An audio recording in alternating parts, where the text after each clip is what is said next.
아버지 하나님 감사합니다. 주여 지난 첫 번째, 두 번째 모든 집회를 주께서 성령으로 충만하게 하셔서 함께 하셨고 또 이렇게 세 번째 자리까지 지킬 수 있도록 우리의 상황과 환경, 마음 잘 지켜주셔서 이 자리에 있게 하신 것 감사합니다. 아버지 하나님, 오늘 이 시대를 분별하는 영적인 눈을 열어 주시옵소서. 하나님, 목석으로 있는 바알과 아세라 상이 아니라 그동안 우리가 분별하려고 했던 물질 만능주의, 외모지상주의 그런 것들이 아니라 사단 마귀가 이 시대를 꽉 잡고 있는 이 시대의 문화의 풍조를 우리가 분별하고자 할 때에 하나님 우리 한 명 한 명의 눈을 열어주시고 귀를 열어주시사 바로 분별하는 은혜가 있게 하여 주시옵소서. 그리하여 하나님 이 시대 가운데 모세와 같이 그 자신이 어디에 있는지 모르는, 무엇을 섬기고 있는지 모르는 이 세대 가운데에 그 백성을 주께로 인도하고 그들이 하나님만을 예배하는 인생으로 만들어가는 데 귀하게 쓰임받는 21세기에 이 시대의 좋은 교회 모세가 될 수 있도록 한 영혼 한 영혼을 불러주시고 한 영혼 한 영혼에게 말씀하여 주시옵소서. 이 시간 전하는 이 듣는 이 모두에게 영을 부어주시사 오직 성령으로 교제하게 하시고 성령으로 아멘함으로 받게 하시고 함께 힘써 기도할 때에 우리의 기도가 이 나라의 민족을 구원하고 한국교회를 다시금 부흥케 하고 대한민국에 나아갈 방향을 인도하고 선도하는 귀한 믿음의 인재들이 자라나는 시간 될 수 있도록 주여 이 기도의 시간까지 함께하여 주시옵소서. 모든 것 주님께 의탁합니다. 우리 구주 되시는 예수님의 이름으로 간절히 기도합니다. 아멘. 아멘. 오늘 함께 나눌 말씀은 출애굽기 7장 16절에서 25절입니다. 출애굽기 7장 16절에서 25절입니다.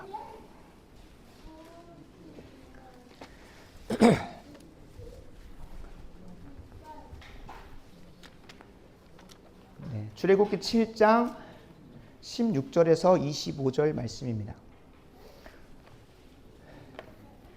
네, 다 찾으신 줄로 알고 이 시간 교독한 후에 25절은 합독하도록 하겠습니다.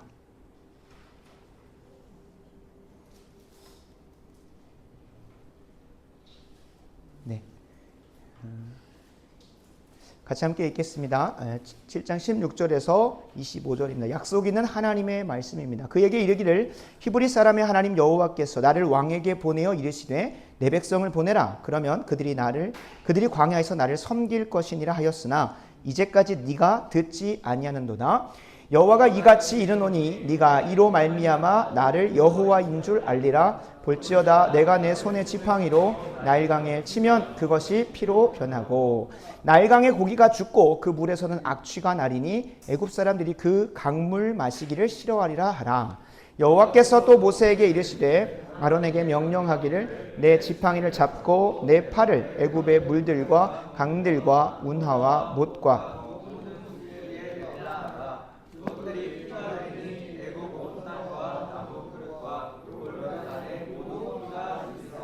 모세와 아론이 여호와께서 명령하신 대로 행하여 바로와 그의 신하의 목전에서 지팡이를 들어 나일강을 치니 그 물이 다 피로 변하고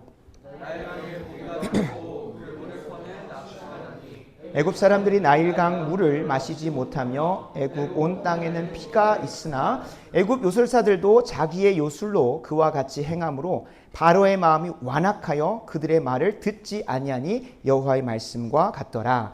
바로가 돌이켜 궁으로 들어가고 그 일에 관심을 가지지도 아니하였고 애굽 사람들은 나일강 물을 마실 수 없으므로 나일 강가를 두루 파서 마실 물을 구하였더라. 다 같이 함께 읽습니다. 여호와께서 나일강을 치신 후 이래가 지나니라. 아멘. 아멘. 네. 오늘 이 시간 증거하고자 하는 하나님의 말씀의 제목은 내 백성을 보내라. 그러면 그들이 광야에서 나를 섬길 것이니라. 이거를 다르게 표현하면 내 백성을 보내라. Let my people go. 그들이 나를 예배할 것이다. They will worship me. 그러니까 하나님을 예배할 것이다 라고 하는 우리 소련의 주제죠. 그래서 오늘이 핵심인 거예요. 우리가 핵심을 오늘 살펴보게 될 예정입니다. 내 백성을 보내라. 그들이면 그들이 나를 예배할 것이다. 나를 섬길 것이다 라고 하는 거예요. 우상숭배는 하나님이 가장 미워하시는 죄입니다. 우상숭배는 하나님이 가장 미워하시는 죄입니다. 우리가 매 주일마다 함께 언약을 낭독하고 회개하는 시간을 가질 때 하나님이 가장 미워하시는 죄인 우상숭배를 척결하기 위해서 우리가 하나님보다 더 귀하게 여기고 하나님보다 더 우선순위에 두고 하나님보다 더 가치 있게 여기는 것들을 하나하나씩 제거하기 위해서 십계명을 읽습니다. 이 십계명을 강의를 곧 속히 우리 좋은 교회에서도 한 계명 한 계명씩 살펴볼 날이 곧 올 텐데요. 십계명의 첫 번째 계명은 무엇일까요? 나 이외에 다른 신을 두지 말라. 그죠? 나 이외에 다른 신을 두지 말라. 그러니까 너희가 예배해야 할 대상, 너희가 섬겨야 할 대상은 오직 하나님뿐이시라는 거예요. 그리고 나서 이 신앙의 대상이자 예배의 대상인 1계명은 하나님께 집중하게 합니다. 그리고 나서 2계명부터 10계명까지 이어지는 그 순차적인 것은 1계명이 그냥 1계명이 아닌 거예요. 그냥 하나님께서 1번으로 이거 해볼까가 아니라 그 순서대로 이해할 때에만이 우리의 삶으로 잘 적용할 수가 있기 때문에 그렇습니다. 그러니까 가장 먼저는 우리의 신앙의 대상인 하나님이 가장 먼저 서져야 돼요. 그 신앙의 대상인 하나님이 다른 것과 대체되면 2번, 3번, 4번, 5번은 자연스럽게 순서가 바뀌게 됩니다. 무슨 말이냐? 1번의 신앙의 대상인 하나님이 가장 아름답고 가장 위대하고 가장 멋지고 가장 가치 있는 분이라고 여겨지면 그것에 따라서 다른 것들의 가치가 변해져 갑니다. 그러니까 신앙의 대상이 돈인 사람은 내가 예배하는 나 이외에 다른 신을 두지 말라 했는 나 이외에 하나님 이외에 돈이라고 하는 것을 신의 자리에 두게 되면 돈이 최고의 우선순위가 됩니다. 그런 사람에게는 2계명, 3계명, 4계명이 어떻게 바뀔까요? 돈을 더 벌게 하는 것, 내게 돈을 더 주는 것에 대해서 더 우선순위를 두고 가치를 매길 겁니다. 그렇다고 한다면 그 사람에게 만약 이 사람을 죽여서 내가 1억을 벌 수 있다면 살인하지 말라가 아니라 사람을 죽여서라도 첫 번째 우상인, 첫 번째 신앙의 대상인 그 돈을 더 벌게 하는 거로 갈 겁니다. 그러니까 신앙의 대상이 1번이 바뀌면 2번, 3번, 4번도 바뀌어요. 그렇다면 2번은 무엇을 얘기할까요? 신 이외에 나 위에 다른 신을 두지 말라 했습니다. 2번은 뭘까요? 그렇죠. 우상을 만들지 말라는 거예요. 땅이나 물이나 하늘이나 어디에 있는 것으로도 우상을 만들지 말라는 거예요. 우상을 만들지 말라고 하는 것보다는 형상을 만들지 말라는 거예요. 그러니까 하나님을 예배하는 방법은 무엇입니까? 하나님이 이스라엘 백성들에게 하나님을 예배할 수 있도록 정해놓으신 방법대로 지은 처소가 있습니다. 그것을 우리가 무엇이라고 합니까? 성전 혹은 성막이라고 합니다. 그러니까 하나님께서 지으라고 하신 대로 성전과 성막을 져서 거기서 하나님이 예배하라고 한 대로 예배할 때만이 그것은 하나님을 섬기는 방식이라는 거예요. 그러니까 예를 들면 하나님을 섬긴다고 하면서 나는 클럽 가서 하나님을 예배할래 라고 하는 것은 하나님에 대한 바른 신앙의 고백과 예배의 형태가 아니라는 거예요. 우리가 물질의 주권을 하나님께 고백한다고 했을 때 가장 먼저 떠올라야 되는 것은 무엇입니까? 그냥 입으로 하나님이 내 인생의 주인이야, 내 물질도 하나님이 주셨어 라고 고백하는 것으로 끝나지 않습니다. 그 물질의 주권이 하나님께 있으면 우리가 고백하는 형식, 올바른 예배의 형태는 무엇입니까? 11조입니다. 많은 사람들이 11조 폐지론을 운운하면서 예수 그리스도께서 그 11조마저도 뭐 하셨다? 완성하셨기 때문에 폐지됐다라고 주장하는데 성경에는 그렇게 얘기하고 있지 않습니다. 예수님이 직접 그 마음도 보시지만 그 마음을 담아낼 수 있는 바른 형식인 11조도 지켜야 한다고 분명히 얘기하세요. 예수님 다 이루셨다고 그런 핑계일 뿐입니다. 폐지로는 말이 안 되는 거죠. 나중에 이것도 또 11조에 대해서 나눌 얘기가 나오겠지만 분명한 것은 하나님에 대한 신앙의 대상이 분명하게 정해지면 그분을 섬기고 예배하는 방식도 따라서 정해진다는 거예요. 근데 이것을 벗어나서 이스라엘 백성들이 무엇 했습니까? 출애굽기 32장에서 하나님을 섬기고 예배한다고 하면서 아론이라고 하는 대제사장이 뭘 가지고 오라고 하죠? 너희들의 장신구와 금을 가지고 와서 하나님을 예배하자라고 했어요. 하나님을 예배하지 않는 것이 아니라 하나님을 예배하자라고 하면서 뭘 가지고 오라는 거예요? 금신상을 만들자는 거예요. 그래서 출애굽기 32장에서 황금 송아지를 만들어서 뭐라고 하냐면 이것이 너희를 애굽에서 구원해낸 하나님이다라고 섬기는 거예요. 근데 하나님은 그것에서 뭐라고 말씀하시는가? 두 번째 계명을 어긴 거죠. 나를 예배하는데 우상이나 형상을 만들지 말라고. 하나님을 예배하는 방식은 어떤 형상을 만들어서 그걸 숭배하라고 하는 것이 아니에요. 그러니까 내 마음대로 하나님을 예배하면 안 된다는 거죠. 그러니까 하나님에 대한 예배의 대상이 분명히 정해졌으면 그에 따르는 뭐가 따라와야 되는 거예요? 예배의 방식도 따라와야 돼요. 그리고 거기에서 3계명, 4계명, 5계명이 순차적으로 나오기 시작해요. 오늘은 10계명 강의가 아니기 때문에 여기까지 마무리합니다만 1계명이 가장 중요한 거예요. 1계명. 1계명에서 내가 예배하고 가장 우선순위에 두고 있는 그 신앙의 대상이 바뀌면 어떻게 되냐? 3계명, 4계명, 5계명도 바뀌는 거예요. 한번 생각을 해봅시다. 내가 돈을 1순위에 뒀습니다. 그럼 4계명, 주의를 기억하여 안식일을 거룩하여 지키는 것 하겠습니까? 안 하겠습니까? 안 하죠. 왜 그럴까요? 토요일과 주말마다 주는 주휴수당이 얼마나 꿀입니까? 1.5배 주나요? 1.5배를 주죠. 그러면 차라리 월요일이나 화요일날 내가 스스로 쉼을 가지고 토요일날 주일날 가서 뭐 하면 되는 겁니까? 돈 더 벌면 되는 거죠. 그러니까 내가 돈을 숭배하고 있다면 자연스럽게 사계명은 뭘로 바뀌는 거예요? 안식일을 기억하여 거룩히 지키는 것이 아니라 그날 돈을 더 벌러 열심히 일 나가라고 바뀌는 거예요. 그러니까 1번이 어떻게 되냐에 따라서, 우리의 예배의 대상이 어떻게 되냐에 따라서 자연스럽게 그 뒤에 우리의 종교의 체계와 신앙의 모습은 다 바뀐다는 거예요. 청부살인업자에게는 돈을 더 벌기 위해서 살인하지 말지나가 전혀 상관이 없어요. 그래서 하나님께서 우리에게 극도로 그리고 10계명을 남겨두시면서까지 우리에게 절대로 저지르지 말라고 하는 것은 1번에 다른 신을 두지 말라는 것을, 다른 말로 하면 우상 숭배하지 말라는 거예요. 그러니까 2계명, 3계명, 4계명, 5계명은 1계명으로도 출발을 한 것이고 그 1계명이 제대로 된 자는 하나님을 예배하는 것이지만 반대로 2계명부터 10계명이 무언가 다르게 행동하고 있다. 그러면 1번이 뭐 한 겁니까? 교체가 돼 있는 거예요. 하나님을 내가 예배한다고 하지만 누구를 예배하고 있는 거예요? 그 다른 우상을 그 자리에 둔 거예요. 그러니까 우리가 우상 숭배하지 맙시다 라고 하는 게 얼마나 큰 죄악이냐면 이스라엘 백성들이 구약에서 내동 선지자들을 통해 계속 지적받고 혼나고 진멸당하고 심판당하고 매를 두드려 맞았던 이유가 다 뭐냐면 하나님 이외의 다른 신을 둠으로써. 더 엄밀히 말하면 이스라엘 백성은 단 한 번도 하나님을 버린 적은 없어요. 항상 뭐 했죠? 영적 간음이라고 하여 겸하여 섬겼어요. 한번 생각을 해보면 이스라엘 백성들이 처음 여호와 하나님을 만날 때 아브라함의 직업이 목동이었습니다. 목자였어요. 양을 치고 염소를 치는. 그러다 보니까 그 당시에 고대 근동 지방에 있었던 사고 안에서는 여호와 하나님은 뭐 천지 우주 만물을 지으신 하나님이라고 고백할 수 있지만 일단은 내 목자의 일을 잘 도와주시는 그런 목동의 신 같은 느낌인 거예요. 그러니까 이스라엘 백성이 애굽에서 나와가지고 어디에 정착할 때 가나안 땅에 이제는 배회하지 않고 목동일이 아니라 어디에 자리를 잡고 이제 농경으로 바뀌어버리죠. 가나안 땅에 자리를 잡으면서부터는 가나안 땅에 있었던 그냥 신을 섬긴 게 아니라 그들의 삶을 주관하는 주업이 바뀌어요. 뭘로 바뀌는 거예요? 농경으로 바뀐 거예요. 이제는 돌아다니면서 어디에 천막을 치고 여기에 가서 꼴이 있었으면 좋겠습니다. 이 염소와 양들의 먹이가 있었으면 좋겠습니다. 그런 하나님을 의지할 게 아니라 어디로 가는 거예요? 그들의 살고 있는 문화 속에 주신으로 섬기고 있는 바알과 아스타롯. 이 둘은 농경의 신입니다. 농경과 풍요의 신인 거예요.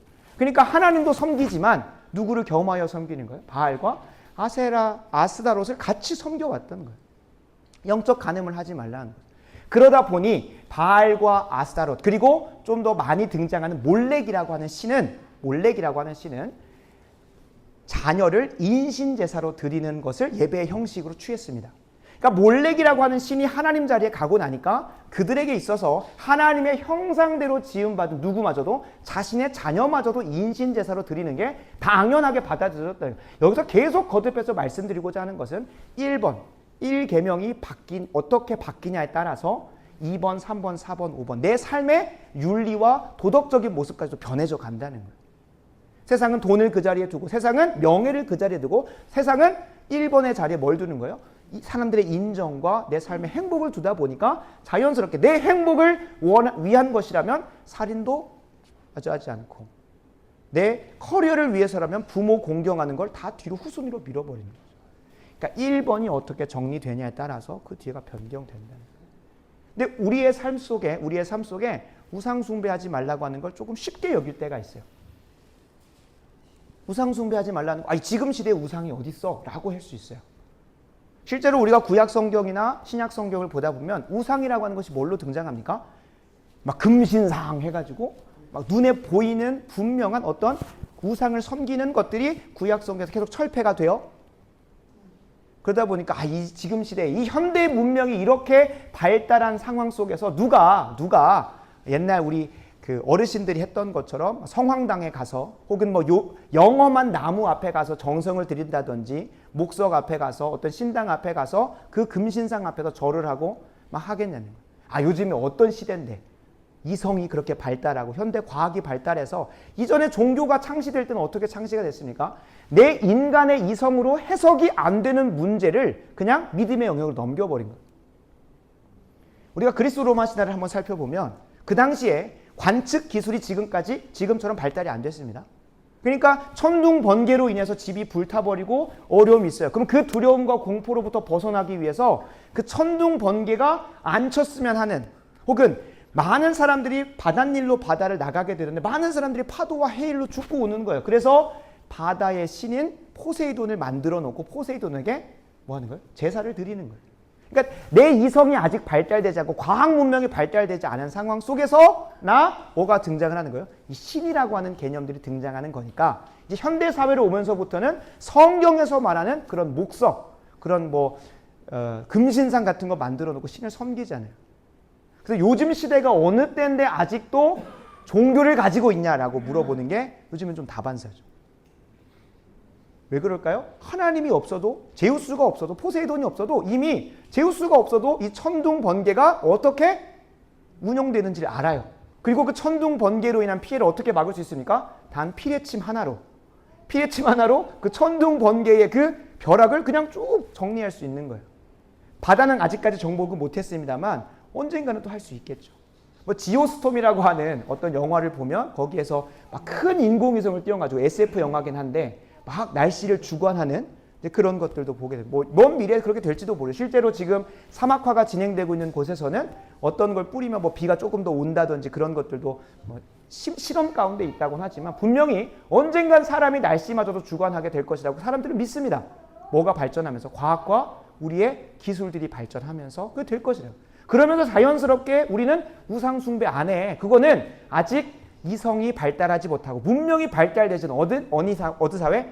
아마존과 같은 과학기술이 들어가지 않은 그런 시대 속에서나 그런 신비하고 미신적인 걸 믿어 라고 한다는 거죠. 그러니까 지금 시대 속에서 바알을 섬기는 종교가 있는지는 모르겠습니다. 차라리 농경 기술을 가지고 와서 접목하겠죠. 그죠?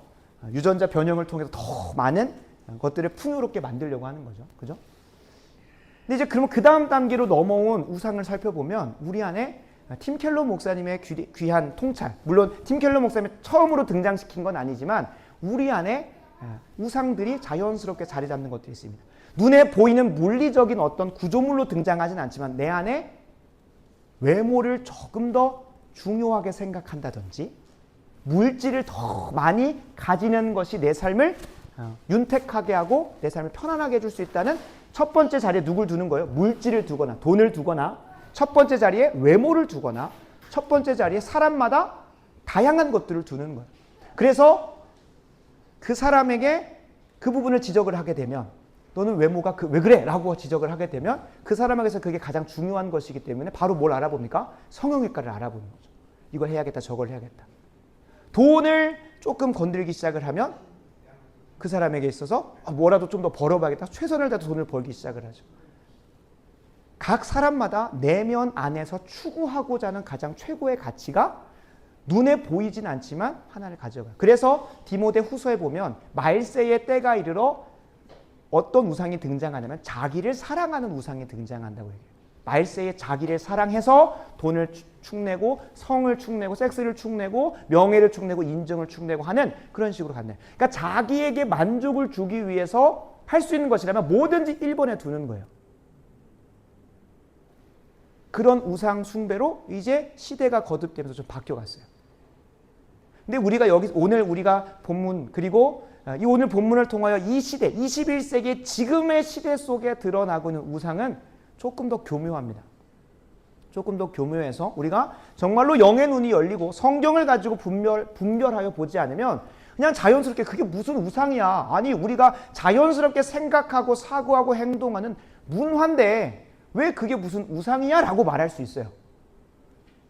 근데 사단 마귀가 오늘 오전에도 말씀드렸지만 역사를 거듭하면서 챗GPT처럼 엄청 학습을 한 거예요. 초반에는 물리적으로 우리를 핍박하고 박해했습니다. 예수 믿어? 그럼 너 죽어 라고 해요. 저번에 이승희 전도사가 설교 때 나눴던 것처럼 요한계시록이 기록될 그 당시, 히브리서가 기록될 그 당시 초대교회에서는 예수님을 믿는다고 하는 그 고백 아래 남녀노소고 불문하고 죽여가요.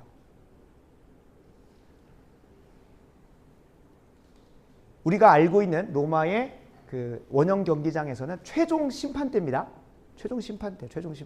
그리고 우리가 뭐 글래디에이터 같이 막 그런 멋진 영화로 그 시간을 보니까 그렇지 원래 그 자리에서는 예수 믿는다고 하는 자들을 엄청나게 능욕하는 자리입니다. 예수 그리스도를 믿는 그리스도인들 핍박하는 자리. 거기에서 이제 원형 경기장의 드라마가 이렇게 먼저 펼쳐집니다. 사자와 호랑이에게 먹히고 하는 그런 부분들은 가장 최종 단계예요. 첫 번째 단계는 뭘까요? 그 자리에 가서 그리스, 로마, 헬라 문화에 있었던 우리가 읽었던 어렸을 때 읽었던 그리스, 로마 신화 그 만화책에 나오는 성 문화가 아주 난잡한 것들을 그리스도인들끼리 시켰던 거예요. 그렇게 시켜놓고 어저께 분명히 나하고 같이 예배드렸고 어저께 같이 나하고 함께 큐티했고 어저께 나하고 같이 함께 성찬을 참여했던 그를 뭐 하는 거예요? 성관계를 맺으라고 하는 거예요. 그걸 보면서 웃지 않고 있고 하는 사람들은 너도 그리스도인이구나 너도 내려가 라고 하는 거예요. 그런 난잡한 성교가 끝나고 나서 지쳐있을 때 그때 검투사가 들어오고 그리고 사자와 호랑이의 밥이 된 거예요. 그리고 그 시체들을 어떻게 합니까? 그리스도인들에게 경고하기 위해서 그 시체가 이제 성문 앞에 있는 화형대 그 등불과 같은 곳에 사람 시체를 올려놓고 불을 붙이는 그렇게 잘 탄대요 사람이. 그렇게 하면서 사람들에게 경고하는 거죠. 예수 그리스도 믿으면 이렇게 돼. 그러니까 그렇게 했더니 더 어디로 하는 거예요? 신앙이 또 뭉쳐지는 거예요. 그 핍박 속에서 더 땅굴 더 지하로 들어가면서 카타콤에 들어가가지고 하나님 더 예배하기 위해서 더 똘똘 뭉쳐요. 그러니까 사단 마귀가 학습을 한 거예요. 그래서 어떤 걸로 바꾸는 거예요?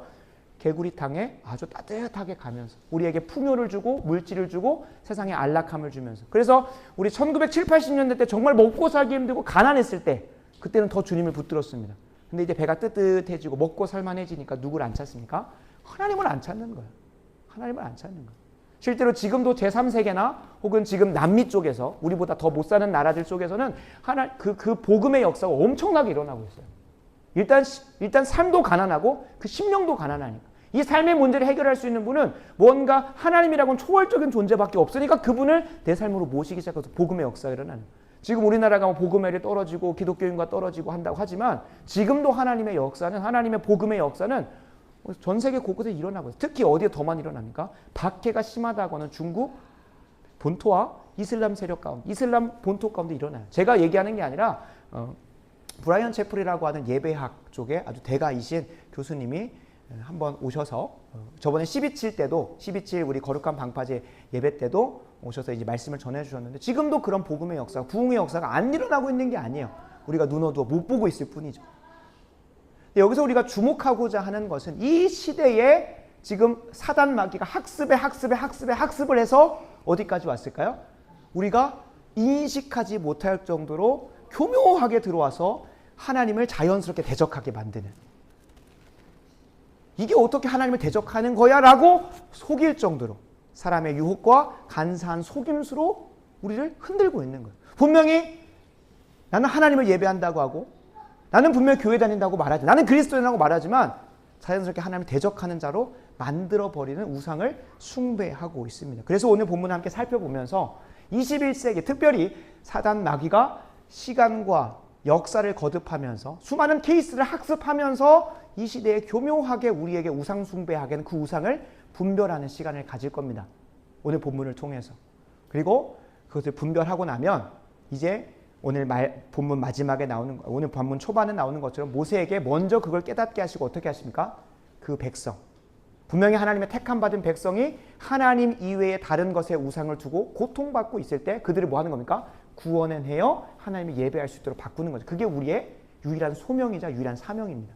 당연히 그 사명과 소명의 모습은 다양할 수 있지만 우리가 항상 꿈꿔야 되고 바라봐야 되는 것은 이스라엘 백성을 그렇게 구원하셔서 어디로 이끌어가는 거예요? 하나님만을 예배할 수 있도록 하게 하는 거예요. 그러니까 우리는 뭘 해야 되는가? 하나님만을 예배하지 못하게 만드는 사단 마귀의 우상 숭배를 분별하고 그들이 그것을 인지하고 분별할 수 있도록 깨닫게 하는 것이 우리들의 전도 사역이 되는 거예요. 우리가 직접 나아가서 노방 전도하고 복음을 전하는 것도 맞지만 실제로 교회 안에도 그리스도인의 탈을 쓰고 양의 탈을 쓰고 늑대와 같이 이리와 같이 하나님 섬기지 못하게 만드는 거짓 선지자들도 있고 거짓 교사들도 난무합니다. 우리 지난 주일날 나눴던 것처럼 이승희 전도사님이 나눴던 그 유튜브 채널에서 신학과 교수라고 하고 분명히 목사 한 수도 받아야 됩니다. 보통 저희가 교수를 하려면. 그러면 목사님이신데 그렇게 많은 영혼들을 조회수가 기본 한 번 찍으면 5만, 10만이에요. 그 10만 명이 그걸 보고 어디로 가는 거예요? 지옥길로 가는 거예요. 분명히 하나님을 예배하는 그리스도인인데 거짓 선지자 다른 길로 인도하는 거예요. 우리가 지금 매일마다 맥체인 성경 읽기로 읽고 있는 본문에서도 예레미야만이 하나님의 뜻을 분별하여 바르게 전합니다. 왜요? 이스라엘 백성들이 지금 거짓 선지자들의 선동에 오락가락하고 있으니까. 그래서 우리가 예레미야와 같은 소명을 받아서 이것을 전하지 아니하면 마음이 불붙는 듯하여 전할 수밖에 없는 그 은혜가 우리에게 오늘 밤 임하길 간절히 소원합니다. 그래서 이 시대에 모세와 같이 하나님의 백성들이 지금 잘못된 길로 가고 있는 그들을 건져내 어딜로? 생명길로, 천국의 길로, 하나님을 예배하는 삶으로 이끌어가는 우리 모두가 되길 간절히 소원합니다. 오늘 본문을 들어가 보면 우리가 너무나 익숙하게 잘 알고 있는 본문입니다. 어떤 본문입니까?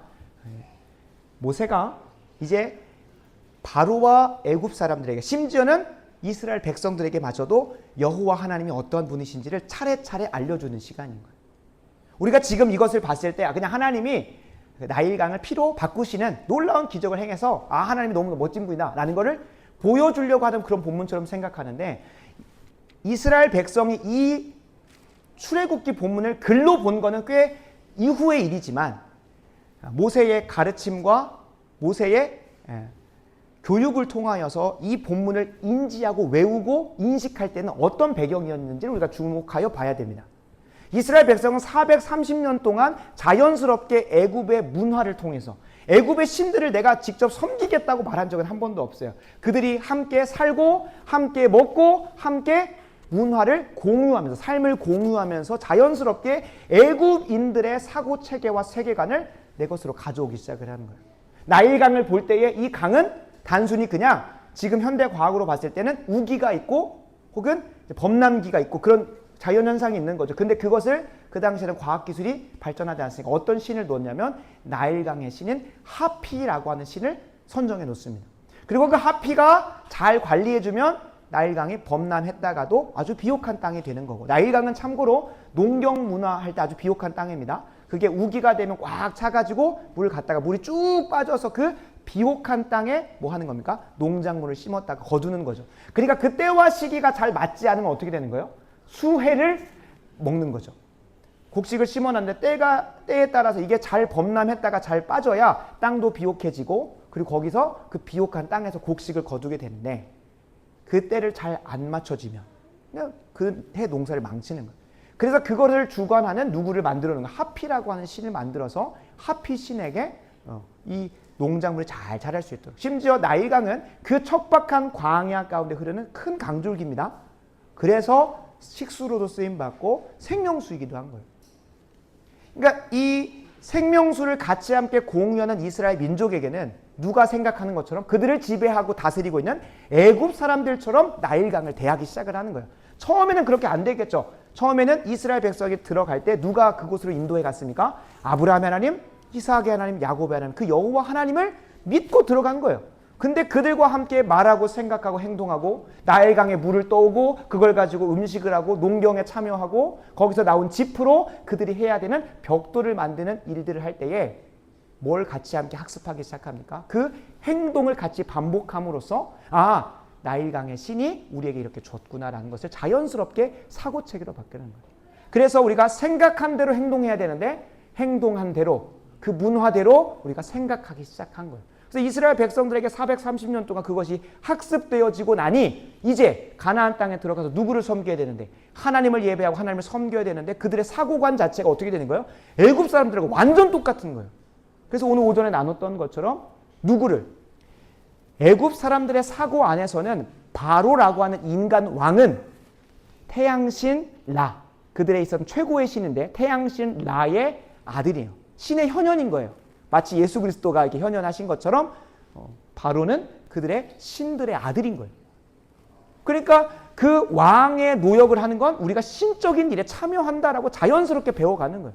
그러한 죄송스러운 표현이지만 가스라이팅 안에서 그들의 노역을 해석하기 시작하는 거예요. 나는 왕을 섬기는 거고 신을 섬기는 거고 신을 예배하는 거 자연스럽게 배우는 거예요. 문화를 통해서 스며 들어가는 거죠. 그러니까 이스라엘 백성들에게 하나님께서 창세기, 출애굽기, 레위기, 민수기, 신명기를 쓰면서 의도하고자 하신 건 뭘까요? 지금까지 애굽에서 배워받고 습득했었던 문화와 세계관을 하나님의 세계관으로 바꿔가는 거예요. 그래서 창세기가 어떻게 시작합니까? 그들이 최고의 신으로 섬겼던 태양신 나가 누가 만들었다고 고백해요?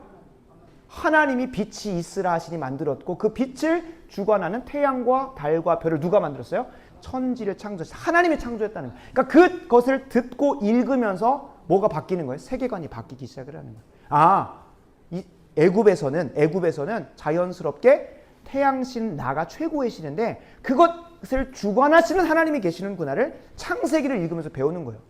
그러니까 창세기를 읽을 때 이게 뭐 며칠 만에 이루어졌네. 그게 중요한 게 아니라 이거를 1차 독자로 읽게 되는 이스라엘 백성이 어떤 상황 가운데 있냐는 거예요. 이걸 언제 읽습니까? 모세를 통하여 이스라엘 백성들이 이제 가나안 땅에 들어가서 어떻게 살아야 되는지를 배울 때에 뭐뭐 해라가 아니라 하나님이 어떠한 분이신지를 알려주는 거예요. 지금까지 그들이 잘못하고 가지고 있었던 신관을 바꿔버려요. 여기도 똑같습니다. 출애굽기 이 장을 등장할 때 어떤 배경 속에서 읽는 거예요? 지금까지 내 생명수의 근원이었던 나일강신 하필을 섬겨왔던 그것이 이 나일강을 누가 주관하는 거예요? 하나님이 물을 피로 바꾸어 버릴 정도. 어떻게 보면 이건 좀 상상인데 어떻게 보면 그 피는 하나님께서 나일강의 신 하필을 죽여서 피로 만드는 것이라고 볼 수도 있습니다. 이건 상상입니다. 이건 묵상이니까 이건 성경 어디에 연구 나온 건 아니니까. 어찌됐든 그렇게 그 생명수를 제공하는 나일강신 하필을 하나님이 뭐 한 거예요? 이겨버린 거예요. 신들의 전쟁에서 하나님이 이겨버린 거예요. 두 번째에서도 개구리가 옵니다. 그래서 개구리 신은 아니에요. 개구리의 얼굴을 하고 있는 또 신이 있었어요. 그 뒤에 등장하는 수많은 재앙들도 그냥 하나님께서 이걸로 한번 해볼까? 저걸로 한번 해볼까? 그렇게 하신 게 아니라 이스라엘 백성들에게 어떻게 보면 자연스럽게 신으로 추앙되고 있던 그 신들 하나하나를 격파해 가는 거예요. 격파해 가는 거예요. 이제 마지막 10번째 재앙에 누구를 격파해 버립니까? 장자를 격파해 버립니다. 그들의 신들의 현현이라고 하는 신의 아들이라고 하는 바로의 첫째죠. 그 다음 신이 누구겠습니까? 그 바로가 죽게 되면 그 첫 번째 아들이 당연히 뭐가 돼야 돼요? 바로가 되겠죠. 신의 아들인데 신의 아들의 신의 아들이니까 신의 손자 정도 될까요? 그렇게 되는 거예요. 근데 그가 죽어버린 거예요. 그러니까 더 이상 이제 할 수가 없는 거예요. 그동안은 뭐 해왔습니까? 흉내내 왔습니다. 오늘 본문에 등장합니다. 요술사들이 흉내를 내요. 물이 피로 변하는 것에다가 요술사에 딱 요술을 부려가지고 뭐 했겠어요? 고춧가루 탔겠죠. 물이 빨갛게 변하는 거예요.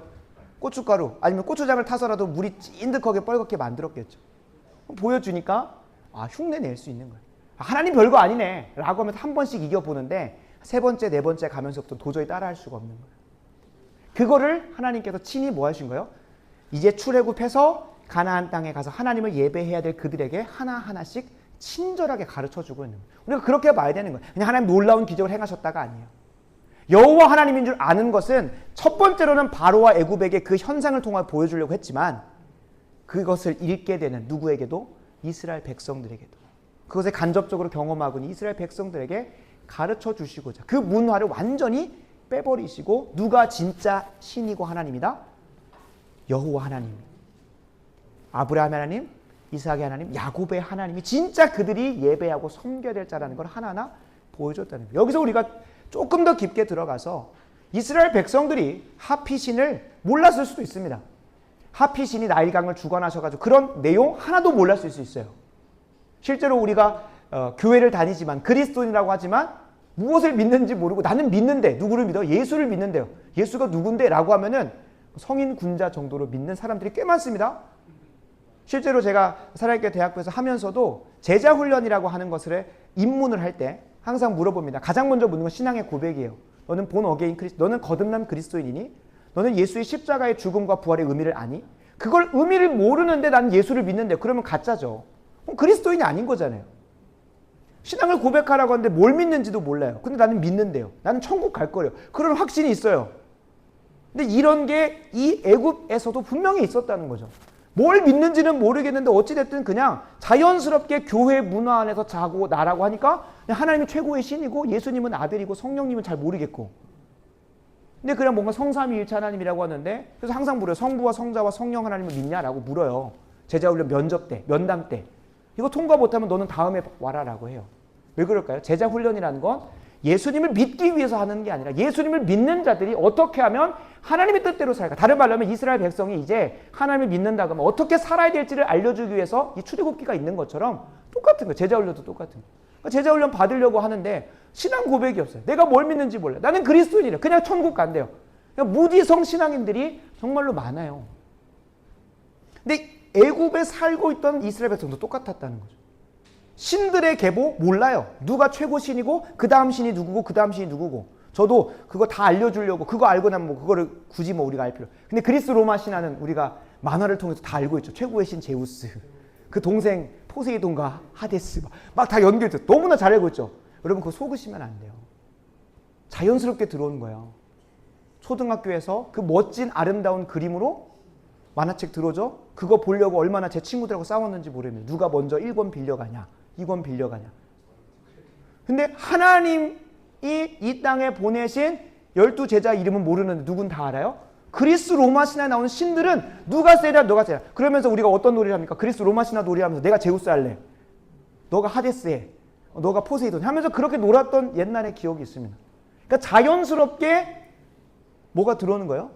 우리 안에 그리스 로마 신화의 문화가 들어오는 거예요. 근데 그리스 로마 신화의 문화가 들어가는 곳곳마다 뭐가 등장을 할까요?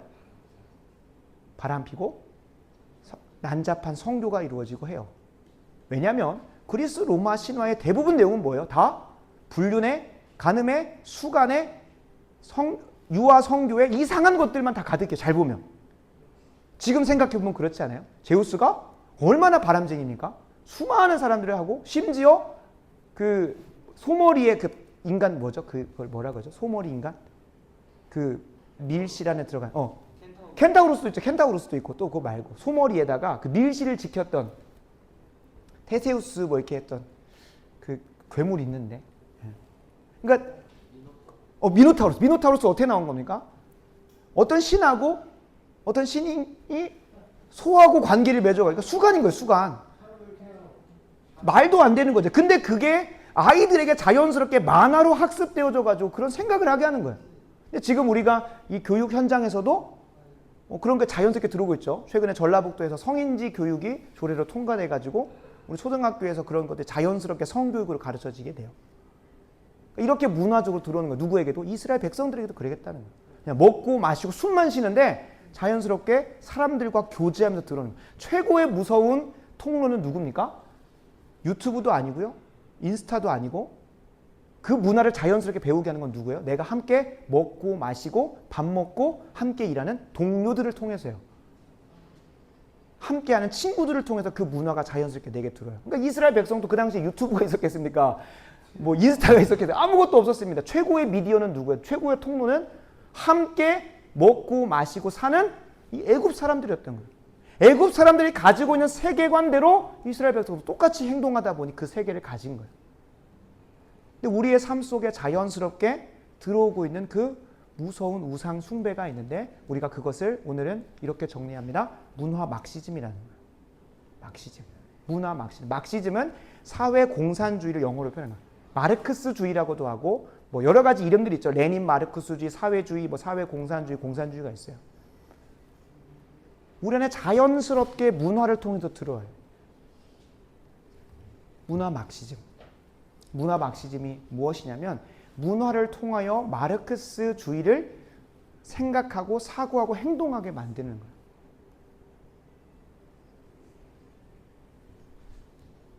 이렇게 질문할 수 있어요. 반문할 수 있습니다. 목사님, 요즘 시대에 사회 공산주의가 어디 있습니까? 라고 말할 수 있어요. 근데 진짜 우리 바로 위에 북한에서는 공산주의로, 물론 이제 공산주의라고 말하기 어려운 김정은 일가의 독재 체제 안에서 주체 사상이라는 종교가 있습니다. 실제로 세계 종교에 보면은 북한 인민들이 다 주체 사상의 종교인들이거든요. 그러니까 꽤 높은 순위에 있습니다. 왜냐하면 북한 주민 전체가 다 주체 사상이라는 종교 안에 있기 때문에. 그래서 그 교과서를, 초등학교 교과서를 보면 김일성 수령님은 축지법을 쓰시고, 진짜로 있습니다. 그 교과서에. 그리고 김정일 같은 경우는 수류탄을 막 품었는데 그것이 나뭇잎으로 변하고, 혹은 나뭇잎으로 수류탄을 만들고 그런 요술적인 게 초등학교 교육에서 가르쳐져요. 그러니까 진짜 종교예요, 종교. 주체 사상. 김정은 일가가 신이에요. 성부와 성자와 그러니까 김일성이 기독교를 가지고 가가지고 그런 신적인 계보를 만들어서 공산주의를 입각하여 주체 사상을 만들어냈어요. 이건 제가 얘기하는 게 학문적으로 입증이 된 겁니다. 그리고 또 공산사회주의가 어디 있습니까? 러시아도 있고 중국도 있죠. 물론 중간에 시장을 개방하면서 좀 기형적인 공산주의지만 분명한 공산주의를 표방하는 나라들. 이 시간에도 공산주의가 있어요. 근데 대한민국 안에 무슨 공산주의가 있겠냐라고 말할 수 있습니다. 그럼 공산주의가 무엇이냐를 분명히 알고 나면 있을 수도 있겠다라는 생각이 들어요. 단순히 공산사회주의를 만들고자 하는 사람들이 대놓고 말하진 않습니다. 어떻게 말? 마르크스주의의 핵심은 무엇이냐면 이상적인 유토피아 세계를 인간의 힘으로 만들어내겠다라고 하는 것부터 출발을 해요. 그 세계가 어떤 세계입니까? 모두가 자신의 것들을 자신의 것이라 주장하지 않는 평등한 사회가 돼요. 평등한 사회. 그런 유토피아를 만들고자 그 사람들이 사용하는 도구가 있는데 그것은 모든 관계를 갈등 구조로 해석하는 거예요. 웃기죠? 모든 관계를 갈등 구조로 해석해서 평등사회를 만든다. 이게 어떻게 만들어지는 걸까요? 여기서 이제 왜 마르크스주의가 성경하고 반대되는 이유가 두 가지가 있습니다. 단순히 성경은 유신론이고 그러니까 신을 인정하고 신비한 세계를 인정하고 공산사회주의는 유물론이라서 대척점에 있는 게 아니에요. 그거는 너무나 추상적인 거예요. 유물론이 뭔지 유신론이 뭔지 구분도 안 하잖아요. 근데 유물론과 유신론의 대립이 아니라 기독교 안에 있는 핵심 사상과 무엇이 대척될까요? 마르크스주의가 공산사회주의가 지향하는 것이 완전히 대척점에 있습니다. 그 두 가지 특징이 있는데 첫 번째는 평등한 사회를 인간이 스스로 만들 수 있다라고 생각을 하는 거예요. 근데 기독교는 뭘 고백합니까? 인간은 죄인이기 때문에 결코 하나님 나라를 완성시킬 수 없다는 것을 전제하고 가요. 근데 공산사회주의 사상은 뭘 주장하는 거예요? 인간이 완벽하기 때문에 그러한 평등한 사회가 우리의 노력을 통해 이룰 수 있다라고 주장하는 게 완전 대척점인 거예요. 인간에 대한 이해가 완전 대척점에 있어요. 두 번째. 그 평등한 것을 배분해주고 나눠주는 것을 누가 하는 겁니까? 특정한 집단과 공동체가 감당합니다. 북한에서는 김정은 일가가, 중국에서는 일당 공산당이, 러시아에서는 푸틴이. 분명히 평등한 사회를 주장한다고 하는데 그 끝에서 역사 속에서 등장한 열매들이 보면 항상 누군가에게 권력이 향하고 물질이 향하고 모든 게 다 향하면서 그 자리에 누가 가는 거예요? 하나님이 있어야 할 자리에 누가 서는 거예요? 특정한 집단과 인간이 그 자리를 차지하게 해버리는 거예요. 그러니까 이 두 가지가 더 많은 차이가 있고 대척점이 있습니다. 그런데 가장 큰 차이점이 그 두 가지라는 거예요. 가장 큰 차이점. 기독교가 공산사회주의를 항상 반공을 외쳐왔던 이유가 기독교의 핵심과 완전히 반대되는 거예요. 이 평등한 사회를 만들려고 하다 보니 이 특정한 집단이 주장하는 게 뭐냐면 사유재산을 폐지해야 된다고요. 사유재산을. 평등한 사회가 되려고 하다 보니 그러면 사람들이 각자 재산이 있어야 됩니까? 없어야 됩니까? 없어야 되죠. 모두가 재산을 내 것이라 주장하지 않아야 되고 어디로 이끌어야 돼요? 특정한 집단에게 그것을 분배할 수 있는 전권을 넘겨줘야 되는 거예요. 그게 공산주의고 어떻게 보면 이미 그 이론 안에서 뭘 주장하고 있는 거예요? 우리는 독재할 거야 라는 걸 주장하고 있는 거예요. 특정 집단에게 그것이 향하기 때문에. 그러면서 평등한 사회가 된대요. 이게 말이 안 되는 거죠. 근데 사유재산을 아주 중요하게 생각하는 종교가 있습니다. 누굴까요? 기독교입니다. 기독교입니다. 기독교가 돈만 축내는 종교는 아닌데 하나님께서 분명히 자신의 신앙의 유산들, 가지고 있는 것들 다음 세대에게 계승하라는 거예요. 다음 세대에게 아주 잘 물려주라는 거예요. 그러니까 이 공산사회주의 사상이 이 땅에 자리를 잡기 시작하면서 가장 대적할 만한 사람이 누구인 거예요? 대적할 만한 종교가 기독교인 거예요. 그러니까 사유재산을 아주 중요하게 해요. 왜요? 자신의 혈육인 그들에게 사유재산을 잘 모아가지고 잘 물려주려고 하는 게 기독교의 정신이다 보니까 이 평등한 사회를 만들려면 모두가 사유재산을 포기해야 되고 정부나 국가에게 다 줘야 되는데 그것을 못하게 만드는 거예요. 그래서 역사적으로 한번 실패합니다. 제1차 세계대전, 2차 세계대전에 실패를 합니다. 분명히 그들이 주장하는 대로 평등한 사회를 만들기 위해서 자신의 모든 걸 다 포기하고 내어줄 줄 알았어요. 어떻게 하면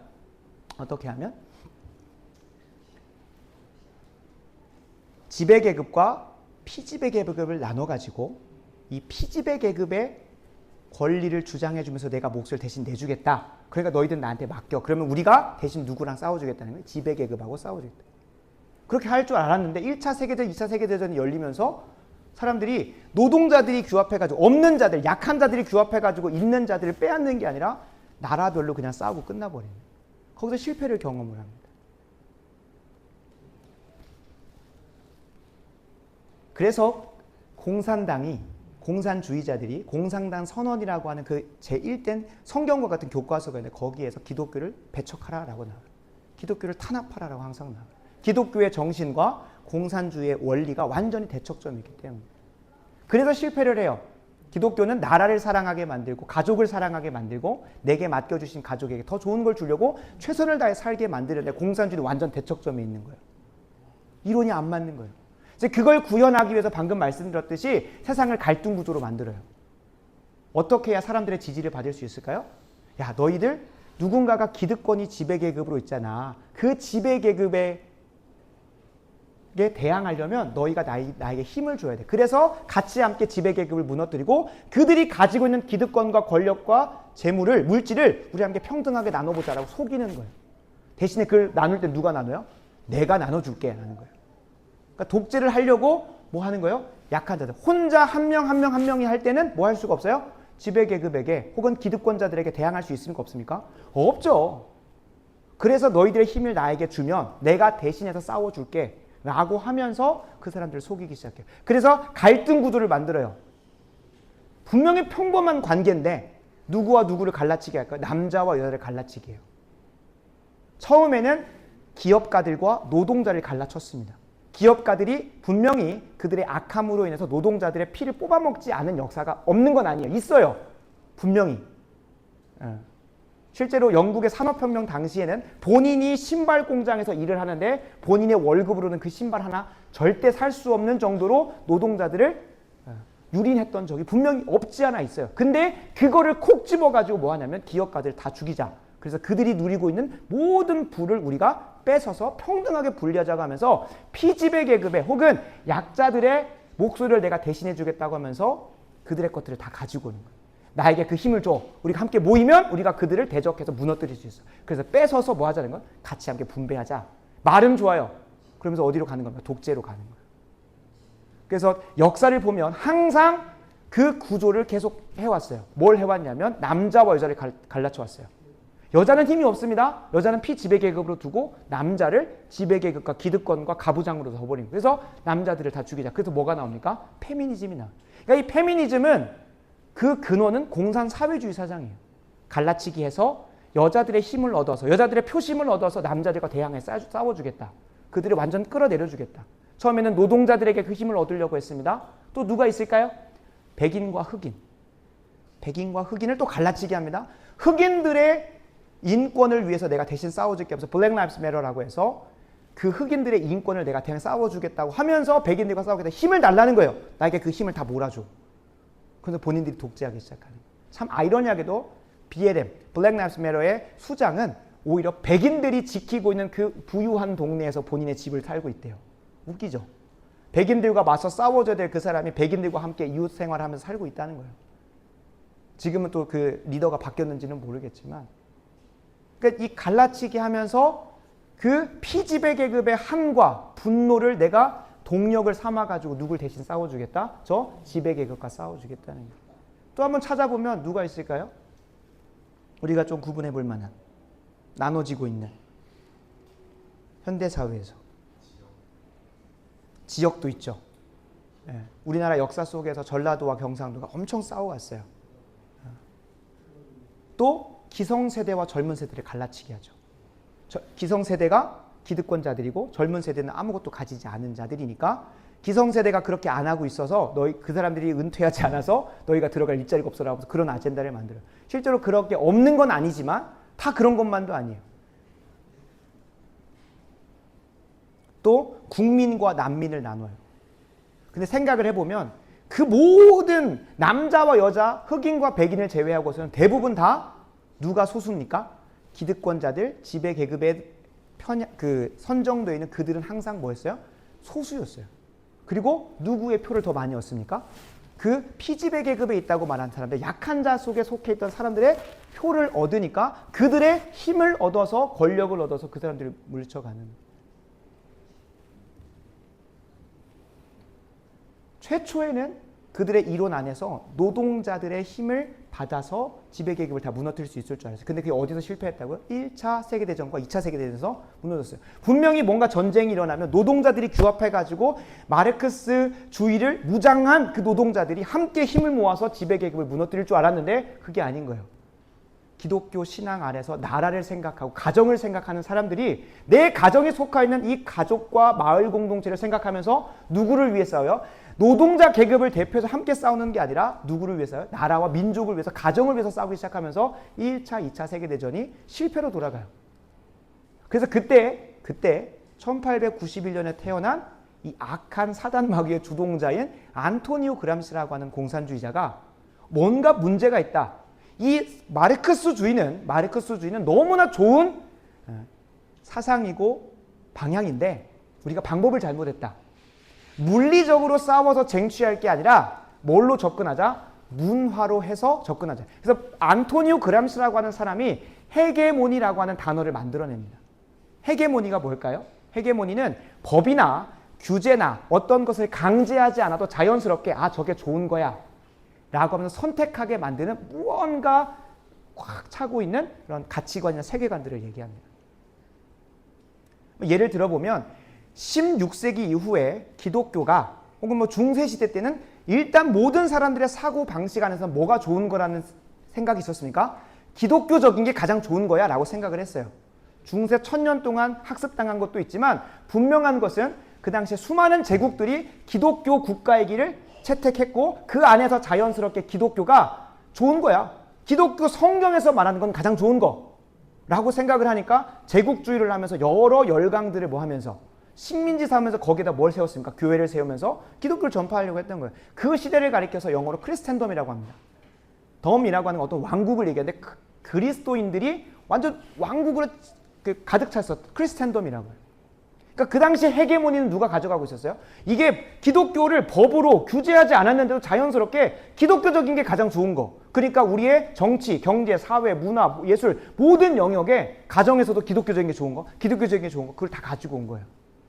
그렇게 꽉 모든 사람들의 정신과 사고 안에 기독교적인 게 좋은 거라고 되어 있으니 사유재산을 포기합니까? 안 합니까? 안 하는 거예요. 하나님 우리가 선물로 주신 가족을 위해서 내가 열심히 벌어가지고 열심히 물려주려고 하니까 절대 그걸 포기 안 해요. 그래서 안토니오 그람시가 아주 사단에게 확 사로잡혀가지고 뭘 만들어요? 헤게모니를 우리가 뭐 해야 된다? 장악해야 된다라고 생각하는 거예요. 가장 좋은 방법으로 택한 도구가 있다면 문화라는 거예요. 문화를 통해서 마르크스주의를 자연스럽게 전해주는 거예요. 그러한 사고와 세계관으로 바뀔 수 있도록. 세계와 사고. 그러니까 우리가 성경책 읽자고 하면 참 열심히 읽어야 되는데 쉽지 않죠. 그러니까 글을 읽고 하는 거. 근데 뭐로 그 성경을 배우자고 하면 뭔가 애니메이션이나 영화나 우리가 예술 이런 것들로 성경을 배우고 하나님을 배우자고 하면 조금 더 뭐예요? 쉽게 다가가게 되죠. 그죠? 그런 것처럼 우리의 그 약함을 알고 문화로 마르크스주의를 우리에게 생각할 수 있도록 해버립니다. 그러니까 크리스텐덤이라고 하는 기독교가 헤게모니를 잡고 있는 그 시대 속에서는 자연스럽게 기독교적인 게 항상 기독교적인 것들을 묻고 살아왔어요. 적어도 16세기, 17세기, 18세기까지는. 19세기, 20세기가 들어가면서부터 안토니오 그람시 1891년생이니까 19세기에서 20세기 그 즈음부터는 문화를 통해서 예술을 통해 미디어를 통해 언론을 통해 뭘 잡기 시작한 거예요? 그들의 사회주의 사상을 자연스럽게 넣는 거예요. 대놓고 들어간 게 아니에요. 누가 그랬던 것처럼 이스라엘 백성들이 430년 동안 자연스럽게 그들과 살면서 뭐 한 것처럼 가져갔던 것처럼 그들의 문화로 들어가기 시작한 거예요. 그들이 소화하는 교육의 영역에서 자연스럽게 지금 우리 페미니즘이나 혹은 동성애에 대해서 그냥 이게 뭐가 문제인데 라고 생각하는 중학교, 고등학교 친구들이 양산되고 있습니다. 왜 그럴까요? 여러분 교과서를 보면 자연스럽게 그렇게 배워요. 교육제도 안에 들어가 있어요. 이미. 그러니까 문화를 통해서 자연스럽게 마르크스주의적인 사상을 배우는 거예요. 얘들아 이게 마르크스주의라고 하지 않아요. 우리가 소화하고 있는 미디어를 한번 살펴보겠습니다. 미디어 안에서 우리가 약자들을 챙겨야 되는 건 맞아요. 약자들이 막 핍박하고 박해야 된다는 것이 아니라 우리가 드라마나 그런 부분들을 보면 뭐 동성애를 한번 예로 들어보겠습니다. 이전에는 동성애자들이 우리 주류 미디어에서 등장을 하면 조금 거부감을 느끼고 있었어요. 근데 순차적으로 어디서부터 들어오기 시작을 하냐면 영화부터 자연스럽게 소비되어지기 시작해요. 영화는 우리가 뭘 해야 됩니까? 돈을 내고 봐야 되는 거죠. 그러니까 영화에서 그냥 한 컷씩 두 컷씩 동성애 물들이 조금씩 드러나다가 그 다음으로 어디로 들어올까요? 가장 먼저는 뮤지컬과 연극에서 드러나요. 가장 비싸죠. 돈을 내고 보려면. 거기 안에 자연스럽게 동성애적인 요소들을 조금씩 넣어요. 동성애는 누가 소수자입니까? 누가 피지배 계급입니까? 누가 약자입니까? 성소수자들이 약자라고 프레임화 시켜놓고 다른 사람들이, 특히 누가 가장 대적합니까? 기독교가 가장 대적하니까 기독교를 기득권 세력이라고 두고 우리가 대신 싸워줄게라고 하죠. 그래서 동성애의 물을 자연스럽게 넣어요. 뮤지컬과 연극에. 그리고 나서 어디로 옵니까? 영화로 오고, 영화에서 조금 먹히기 시작하면 어디로 들어올까요? 안방으로 들어오기 시작을 해요. 거기서도 OTT, 돈을 내고 봐야 되는 그 문화 안에 자연스럽게 들어와요. 그러다 어디까지 침범합니까? 드라마 속에 들어와요. 이거는 그냥 TV 틀면 나오는 드라마 안에 동성애적인 요소들을 넣는 거예요. 그리고 그 다음에 어디로 들어옵니까? 예능으로 나오기 시작을 하면 이제 끝난 겁니다. 이게 제가 얘기하는 게 아니라 그 미디어 문화 콘텐츠 학과에서 이런 부분들을 연구한 분들이 그렇게 정리를 해놓은 거예요. 미디어를 통해서 자연스럽게 그들의 사상과 생각들이 우리 안에 스며들게 만드는 거예요. 미디어라고 하는 것은 항상 누가 있습니까? 콘텐츠를 제작할 때는 PD가 있어야 됩니다. 프로듀서가 있어요. 제작자와 편집자가 있어야 된다는 거예요. 그래서 그 편집자, 제작자들은 뭘 가지고? 사실이라고 하는 재료를 가지고 뭐 합니까? 왜곡하고 본인의 의도에 맞게 편집을 합니다. 그러면 똑같은 사실도 그 편집자의 의도와 해석대로 이해하기 시작을 하는 거예요. 그러니까 우리가 미디어 콘텐츠를 완전히 팩트만 받아들일 수는 없어요.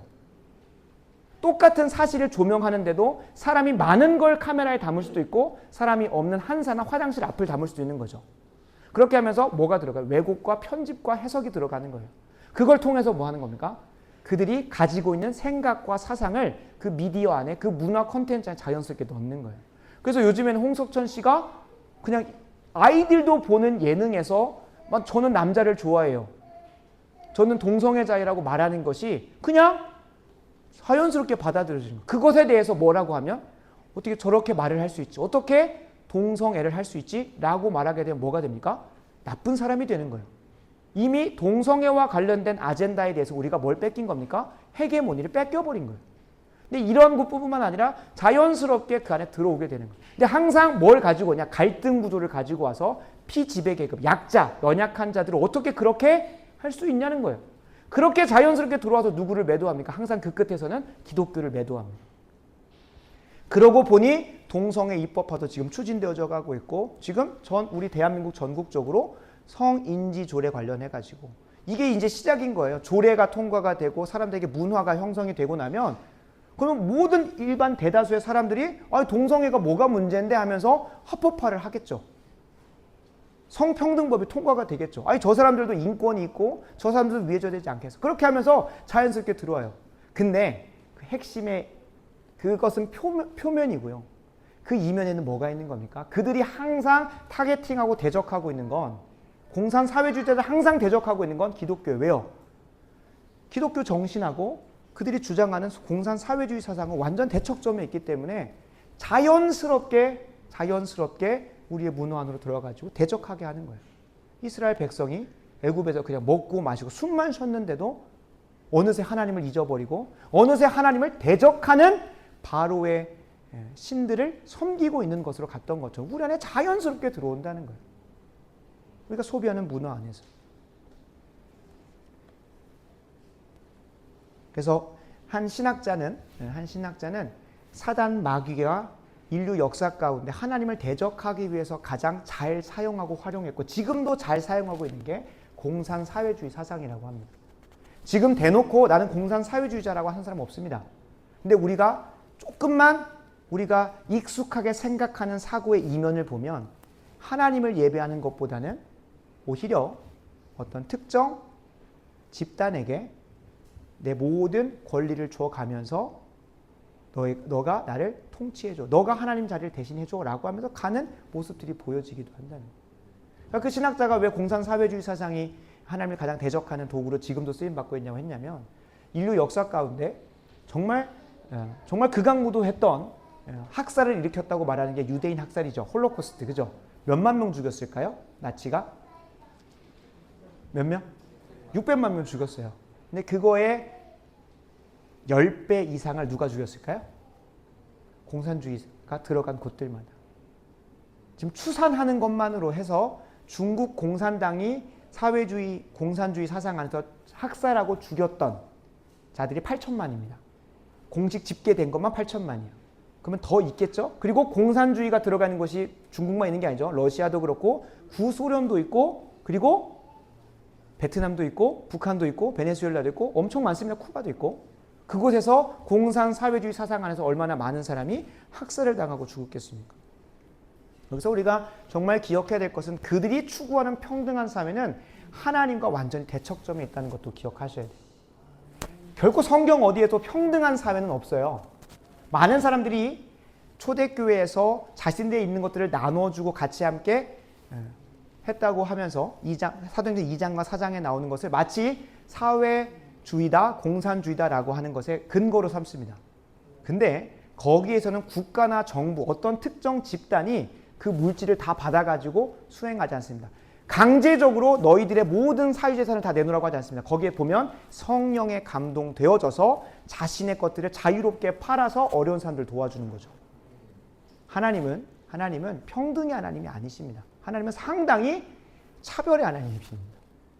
분명히 저의 인생에게는 주신 것이 있지만 또 없는 것도 있습니다.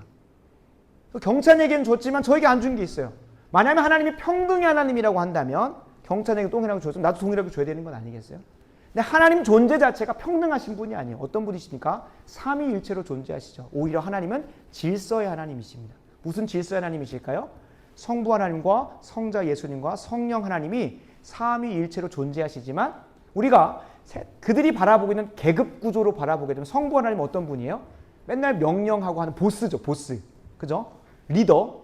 그리고 그걸 항상 맨날 행동대장으로 행동대장으로 해야 되는 분이 누군가요? 성자 예수님인 거예요. 그죠? 야, 누가 가서 한번 이거 좀 해볼래? 라고 하면은 제가 가겠습니다 해서 간 거예요. 그리고 성령 하나님은 뒤치다꺼리 하고 다니신 분 아니에요? 우리가 정말로 그들이 말하는 그 구조로 보면. 근데 그런 의미에서 성부 하나님은, 성자 예수님은, 성령 하나님은 평등하신 분이 아니에요. 근데 하나님은 평등으로 원래 존재하지 않아요. 질서 가운데 역할이 다르게 존재하시는 거예요. 물론 그분들 모두가 다 받으시는 영광과 존귀와 찬양은 동등합니다. 근데 뭐가 다르세요? 역할이 다 다르세요. 근데 그 역할을 우리의 시선으로 보면 뭐가 있는 것처럼 보입니까? 계급이 있는 것처럼 보이죠.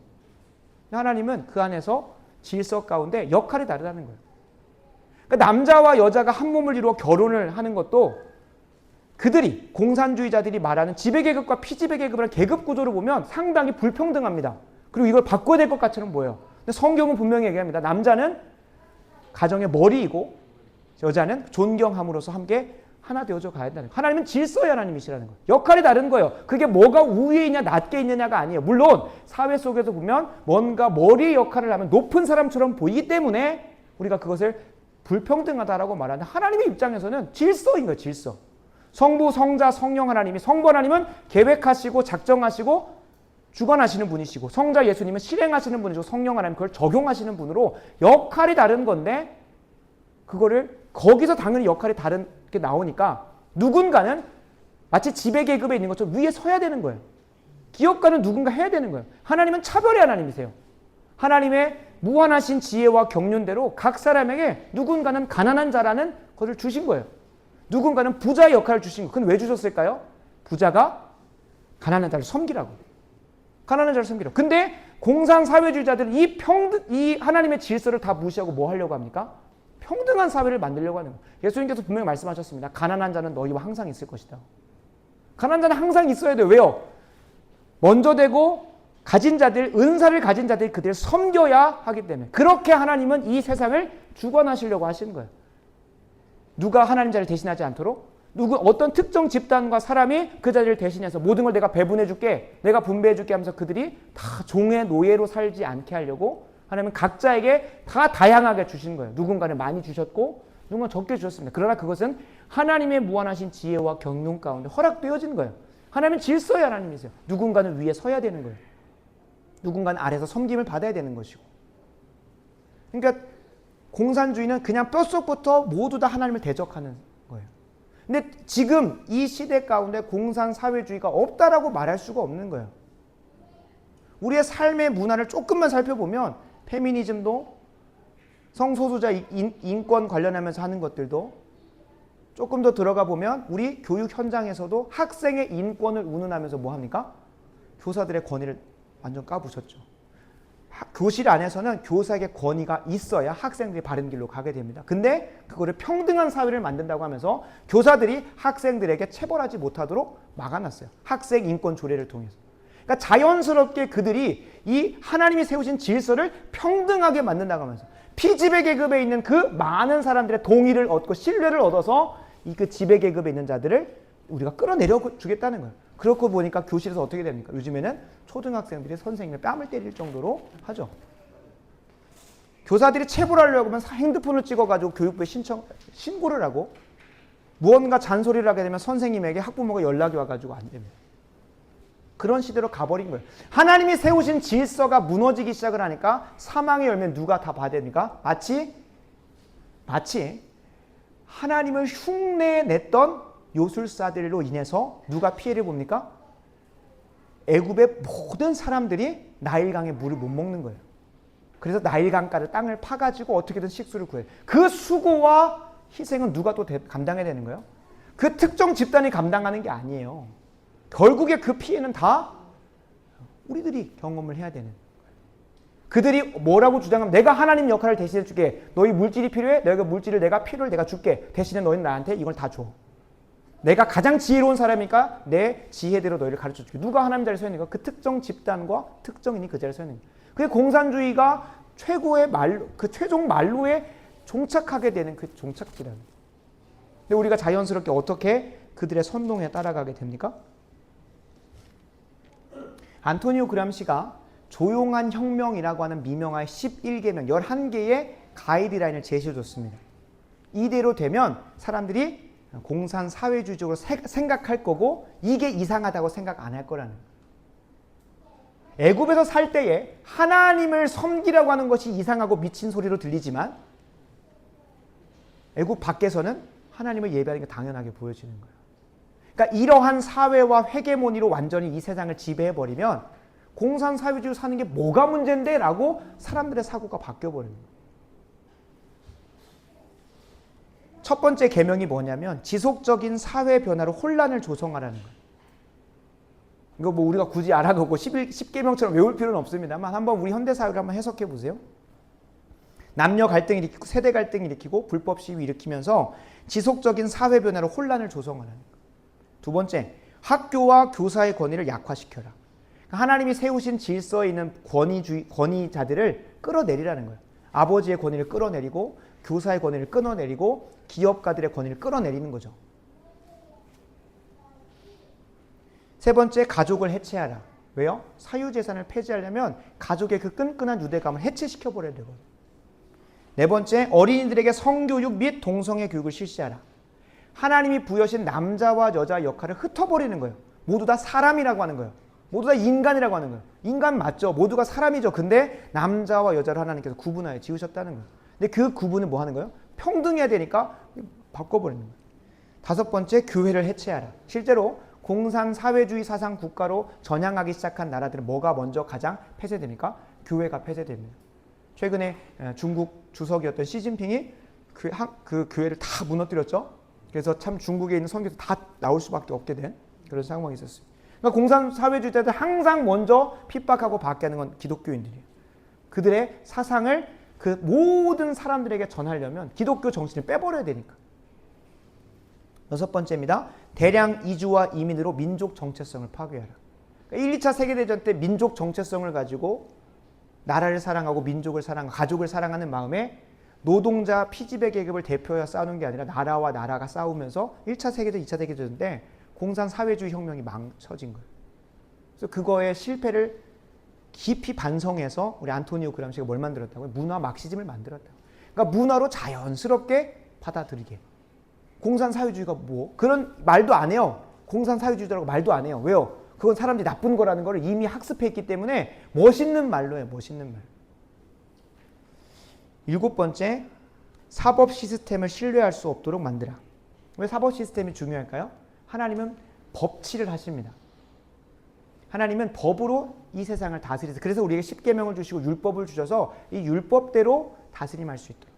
그래서 이 세상에서 법치주의를 선택하는 나라들은 대부분 다 하나님의 통치가 간접적으로 임하고 있는 나라라고 보면 좋습니다. 물론 그 법이 성경의 근거에서 세워진 법일 때 그러하죠. 미국이 대표적이고 우리나라도 헌법이라는 것이 어디서 나왔을까요?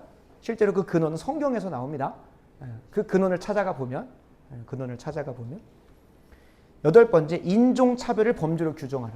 차별금지법 같은 게 이제 법으로 규정될 거죠. 그러니까 인종차별. 왜 흑인과 백인?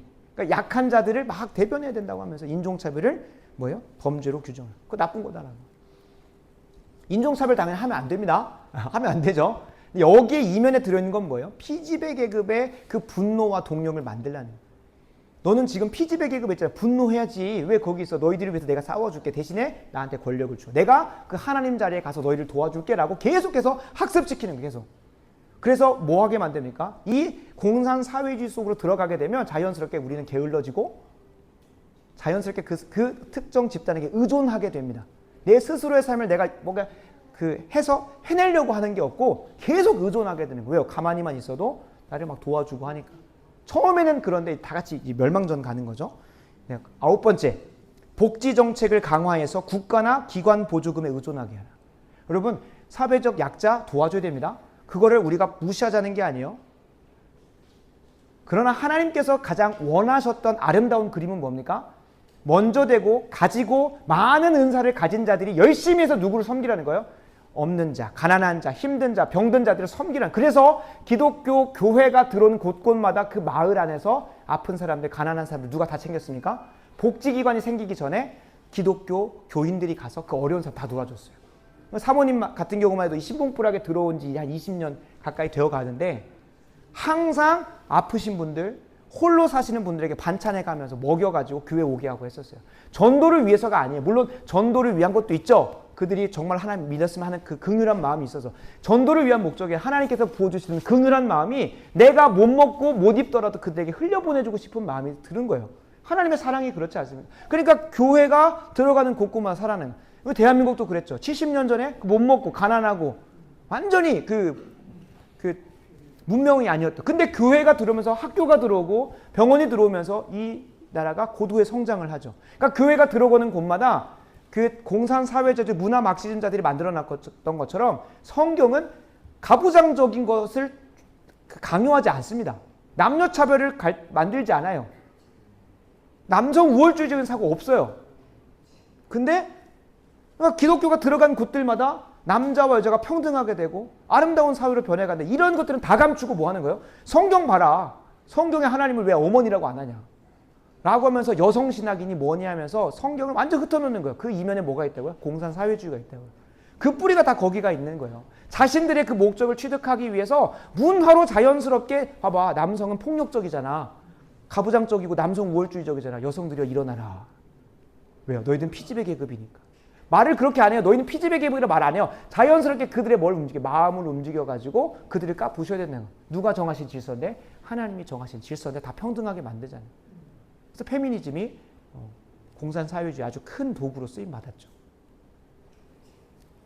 그 복지 정책에 의존하게 되면서 좀 이따 뒤에서 나누겠지만 대학부에서도 그런 친구가 있었습니다. 1년 열심히 일하다가 11개월 찰 때 일부러 잘립니다. 계약직 하면서. 그리고 나서 뭘 받아요? 6개월 동안 실업급여를 받아요. 최장기간 12개월까지. 한 달에 190만 원씩 받더라고요. 1년 일하고 190만 원씩. 한번 생각해 봅시다. 1년 열심히 일하고 1년 노는 거예요. 실업급여 받으면서. 근데 실업급여 받으려면 여러 가지 조건들을 충족해야 되는데 그냥 인터넷 틀어놓고 인터넷 강의 돌아가게 만들면 되고 지원서 몇 장을 그냥 형식적으로 사람인이라는 곳에 그냥 몇 개만 넣으면 국가에서 인정해주고 그냥 190만 원씩 나와요. 그러니까 누가 일하려고 하겠습니까? 누가 건강하게 일하려고 하겠어요? 전라도에서 그래도 좀 평범한 직장 가면 한 200에서 250 받는다고 들었는데 그냥 아무 일 안 하고 집에서 아침에 일어나서 밥 먹고 뭐만 해도 그냥 때에 맞춰서 인터넷 강의 듣고 때에 맞춰서 이력서 몇 개만 넣으면 190만 원이 나오는데 누가 일하려고 하겠어요? 다 게을러지고 나태해지고 아무도 수고로 일하려고 안 하는 거죠. 그래서 하나님은 분명히 말씀하시죠. 일하지도 않는데 먹이지 말라고. 데살로니가 전서에 나와요. 수고로 해서 본인이 피땀 흘려서 일해서 돈을 벌어서 먹으라는 거예요. 제가 여기서 얘기하는 거는 분명히 일할 수 있는 사람들. 사회적 약자 우리가 챙겨야 됩니다. 항상 기독교는 사회적 약자를 챙겨왔어요. 정말로 어려운 사람들 챙겨왔어요. 근데 이 공산사회주의자들이 우리의 헤게모니를 가져가면서 마치 기독교가 들어가는 곳들마다 불평등을 조장하고 남성 우월주의적인 사고를 조장한다고 만들어놨어요. 10번째, 언론을 조정하고 대중매체 수준을 저하시켜라. 그러니까 대중매체 수준이 그냥 성적인 거, 음란한 거, 막 자극적인 것들로만 가득 채워요. 언론을 조종하죠. 편협하게 혹은 선입견을 가질 수 있게 뭐 하는 거예요? 왜곡하고 편집하고 해석을 하는 거예요. 그러니까 현장에 그 진짜 사실들을 전하는 게 아니라 그 본인의 의도에 따라서 이것을 해석할 수 있게 이끌어오는 거예요. 그래서 여러분 미디어에 우리가 정말 분별하면서 봐야 되는 거예요. 미디어를 정말로 분별하면서. 그렇다고 해서 기독교 방송을 해서 다 또 옳은 것도 아니에요. 최근에 우리 이승희 전사님 얘기한 것처럼 CBS 자체가 이미 기독교 방송이기를 스스로 스스로 부정했어요. 성경을 가지고 얘기하지만 공산사회주의적인 것들을 자연스럽게 가르칩니다. 11번째입니다. 11번째입니다. 과도한 음주를 홍보하라. 왜 그럴까요? 음주를 왜 그렇게 조장을 할까요? 혹은 마약, 그런 쾌락적인 거 왜 그럴까요? 정상적인 사고를 못하게. 실제로 우리나라의 조선 후기의 상황이 어땠습니까? 맨날 모두가 다 술에 취해져 있는 거예요. 그냥 일하다가 그 너무나 노동이 고되고 하니까 그 노동을 잊어버리기 위해서 뭐 합니까? 반주 정도 하죠. 그래서 새참을 갖고 오면 항상 막걸리 갖고 와가지고 항상 취해는. 그래서 그 초기 기독교 선교사들이 그 당시에 조선 사회를 보면서 항상 모두가 취해져 있고 다 꼴초라는 거예요. 다 담배, 술에 쩔어져 있는 거예요. 그래서 다른 나라에는 없는 율법이 우리에게 생깁니다. 기독교 선교사들이 함께 노회를 만들고 기독교를 세워가면서 우리나라에는 다른 나라에는 없는 그 어떻게 보면 율법이죠. 새로운 조항을 만들어 성경 어디에도 없어요. 주초하지 말라고 안 했거든요. 담배도 못하게 하고 술도 못하게 하는 게 그 당시에 만들어졌어요. 그 우리의 역사적 연원이 그래요. 우리나라에서는 다른 나라에서는 그 맥주 한 잔 괜찮잖아요. 그래요. 그잖아요. 목사님들도 맥주 한 잔들 하시고 담배 피시는 목사님들도 계시고. 근데 우리나라의 문화 안에서는 그게 상당히 신앙을 망치는 거예요. 그러니까 선교사님들이 선교를 하다가 분명히 지난주에 영접했어요. 나 이제 예수님 믿겠대요. 이제 교회 열심히 다니겠대요. 근데 알고 보니까 술 한 반주 하시고 취한 거를 하는 거예요. 내가 언제 그런 얘기 하냐고. 아니 이게 그냥 제가 우스갯소리로 하는 게 아니라 기독교 사료에 남아져 있어요. 초기 기독교 선교사님들 열심히 복음 전하고 니들 열심히 살겠다고 갱신해 살겠다고. 근데 알고 보니까 한잔 하신 거예요. 취기에 하신 거예요. 그래서 주초 금지를 아예 때려 박아놨어요. 노예 결의상을 아마 넣었던 걸로 알고 있어요. 그러니까 우리 교단법 안에서는 주초를 못하게 돼 있어요. 그거 하면 경질당하고 이제 잘못된 징계를 받는 걸로 알고 있는데, 그러니까 이렇게 과도한 음주를 홍보하는 거예요. 정신머리를 못 살리고. 문화 콘텐츠를 저하시키는 것도 왜 합니까? 오직 성적인 거. 그러니까 우리 그 세상 친구들 만나면 항상 두 가지밖에 얘기 안 하죠. 형제들 같은 경우 다 대박입니다. 다 형제밖에 없습니다. 여기 다 자매도 계시는. 그러니까 형제들만 대화하면 항상 두 가지밖에 얘기 안 해요. 코인 얘기나 돈 얘기, 아니면 성적인 얘기밖에 안 하죠. 이 두 가지밖에 얘기 안 해요. 그것밖에 없어요. 그들의 사고의 방법은 인생을 어떻게 사는 게 행복한 것인가, 어떻게 하면 정말 행복한 가정을 만들 수 있을 수가 없어요. 그냥 어떻게든 내 성적인 그 음란함을 채워줄 수 있는 자매를 어떻게 만날 수 있을까, 그리고 그거를 충족시키기 돈을 어떻게 많이 벌 수 있을까. 그 두 개 사고밖에 없어요. 제 친구들하고 대화하는 거 보면 다 그거밖에 없어요. 고양된 사고가 안 돼요. 왜요? 미디어를 통해서 성적인 게 너무나 자양되고 있거든. 이전에는 그런 게 있었죠. 비디오를 딱 넣으면 처음에 이것은 뭐 어린이들에게 유해하며 19세 미만이면서 그런 게 있었어요. 근데 그것마저도 법으로 철폐해버렸죠. 그러니까 모두가 다 그냥 19금이라고 하는데 그 수준이 어떻게 됐습니까? 요즘에 19금의 수준이 아니라 12세인데도 참 눈에 담을 수 없는 것들이 자녀들하고 같이 함께 보다 보면 바로 꺼버려야 되는 그런 것들이 너무나 그 성적인 것들이 자연스럽게 나오죠.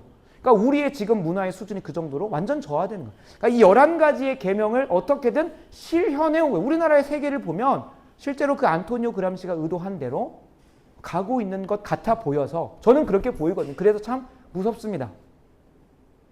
누가 그랬던 것처럼 이스라엘 백성이 430년 동안 개구리가 따뜻한 물에서 오늘 온천 좋네. 왜 이렇게 따뜻하지? 오늘 조금 뜨겁네? 라고 하면서 개구리탕 되는 것처럼 그렇게 애굽 사람들의 문화 안에 절여졌던 것처럼 이스라엘 백성들과 같이 우리도 정말로 그러한 상황 가운데 있지 않을까 돌아봐야 하는 거예요. 심지어 그들이 하나님이 하시는 것도 흉내내기 시작합니다. 과학기술이 발전하면서 정말로 하나님만이 해주실 수 있었던 것들. 이전에는 병에 걸리면 어디 가야 했습니까? 하나님 앞에 나가서 기도했어요. 근데 이제는 하나님 안 찾습니다. 죽을 병 아니면 하나님 안 찾습니다. 어디 갑니까? 무조건 병원에 갑니다. 물론 병원에 가는 것이 신앙이 없고 하나님을 부정하는 것이라 말하는 것이야. 그것 또한 하나님께서 일반 은총적으로 우리에게 허락하신 유익입니다. 그냥 끝까지 그냥 기도만 하시다가 그냥 이게 하나님의 순교지라고 하면서 그렇게 가라는 게 아니라 분명 하나님께서 일반 은총을 통해서 내 병명도 내가 무엇을 조심해야 되는 것도 분별은 하라고 쓰시면 돼요. 근데 그것만 지나치게 의존하고 하나님 안 찾는 거예요. 그것만 안 찾는 거예요. 제가 이 교회를 오면서 기도해 주시기로 했던 집사님 중에 한 분이 지금 항암 치료를 받고 계신데 한번 항암을 하시고 완치까지는 아니지만 어느 정도 정상적으로 돌아오셨다. 최근에 또 항암을 받기 시작하셨는데 그전에는 그냥 항암 치료만 받았어요. 그러니까 잘 나았으니까 더 하나님에 대한 신앙이나 믿음이나 기도가 두텁지 않으셨을 수도 있다고 봐요. 근데 이 두 번째 때 하면서부터는 저도 참 그 집사님을 위해서 기도하면 너무나 눈물 나는 상황들이 많은데 항암을 했는데 죽을 고비를 넘기신 거예요. 몸의 컨디션이나 체력이 안 돼서 진짜 중환자실 가셨다가 죽다 살아나오셨어요. 인간의 과학기술이 아무리 발전해도 그 생명의 주권자가 하나님이시기 때문에 뭐 하지 못합니까? 그래서 기도가 나오는 거예요. 암은 지금 완치가 안 되잖아요. 실제로 암에서 나음받았다고 하시는 분들은 생명이 조금 더 연장된 거죠. 언젠가 죽어요. 물론 우리 모두가 다 죽음을 향해 가고 있긴 합니다만 암은 그렇죠. 시한부가 6개월이냐 1년이냐 10년이냐 15년이냐 그게 이미 예정되어 있는 사람들이에요. 그게 조금 더 길어질 수 있는 거죠. 근데 이 항암을 받으면서 오늘 참 귀한 소식이 왔는데 지금까지 항암하면서 이런 수치가 나온 수치가 없는 걸 경험해. 지난주에 와서 무리하면서까지 오셔가지고 저희 영어 캠프 섬겨주셨거든요. 오늘 딱 카톡에 왔는데 이런 수치가 나올 수가 없는데 나왔다는 거예요. 항암. 매주 월요일마다 항암을 하시거든요. 그래서 매주 월요일마다 진짜 힘써 기도하는데 오늘 그런 귀한 소식이 전해져서 근데 우리가 진짜로 그렇지 않습니까? 정말로 우리가 현대 과학과 기술로 할 수 있는 거는 하나님 안 찾아요. 그리고 뭐 합니까? 그것보다 더 찾아가는 거죠. 아니 누가 저기 제습기 달라고 그냥 내가 조금 더 아껴가지고 한 20만 원 모아서 제습기 사면 되지 누가 그걸 기도하고 앉아있으니까 진짜 멍청한 거죠. 근데 기도하시니까 주시잖아요. 제빙기가 어떻게 온지 아십니까? 내가 한 2달 전부터 저희 아침 기도회를 이제 좀 준비하면서 청년들이 아침 기도에 왔다가 아이스 아메리카노를 받아가면 좋겠다. 그래서 얼음을 내가 매번 얼려 와가지고 둘 수는 없으니 제빙기를 묵상하기 시작했습니다. 제빙기가 보통 한 8만에서 9만 원. 저 정도 크기는 35만 원짜리. 저 35만 원짜리거든요. 근데 9만 원짜리. 그냥 얼음 한 20개 정도 있는 정도. 그걸 두고 묵상을 했어요. 아니 9만 원밖에 안 해요. 뭐 사면 되죠. 근데 그냥 기도하고 싶은 거예요. 하나님께 기도했더니 마침 그 지난주 화요일에 오신 집사님 중에 한 분이 제빙기를 선물 받았는데 집에서 솔직히 제빙기를 막 쓰진 않잖아요. 저건 심지어 업소용입니다. 그러니까 업소에서 저 정도까지 다 커버는 안 되겠지만 그냥 업소 정도에 쓰는 용이에요. 그걸 선물 받았다가 안 쓰니까 이거 갖다 드리면 좋겠다라는 마음이 있었대요. 그리고 갑자기 저한테 연락을 하시고 목사님 혹시 제빙기 필요하세요? 했더니 그게 그렇게 응답으로 오는 거예요. 제가 봤던 건 9만 원짜리는 35만 원짜리 그냥 하늘에서 내려온 거예요. 그러니까 정말로 기적입니다. 근데 우리의 신앙이 이 요술사들이 하나님이 하는 것을 흉내낼 정도로만 해요. 근데 그것만 가지고도 그들에게 뭐가 되는 거예요? 현혹되어지는 거예요. 내 삶의 필요를 누가 채워줄 수 있다고 보는 거예요. 돈이 채워줄 수 있다고 생각을 하는 거고 내 삶의 필요를 그 돈을 주는 어떤 정부나 어떤 특정 집단에게 내 모든 권리를 내어주시면 그를 의존하기 시작하는 거예요. 더 뭐 합니까? 하나님보다 직접적이거든요. 하나님은 내가 간절히 기도하고 기도해도 안 주시기도 하는데 이 집단, 내가 의존하는 그 집단은 물질적으로 현재적으로 주니까 의존할 수밖에 없는 거예요. 더 뭐 합니까? 말초신경을 자극하죠. 우리의 물리적인 걸 자극하니까 거기에 믿음이 갈 수밖에 없는 거예요. 근데 이게 함정이라는 거예요. 함정. 내 실질적인 필요를 즉각적으로 채워주니까 자연스럽게 그게 뭐가 되는 거예요? 의존한다고 말은 하지만 노예가 되어져 가고 있는 거죠. 어느새 그 끝에 역사가 말하는 교훈은 뭐예요? 그들에게 모든 권력이 다 있고 내 권리는 다 잊어버리는 바로의 노예가 된 것처럼 그들의 노예가 되어 살게 되는 거예요.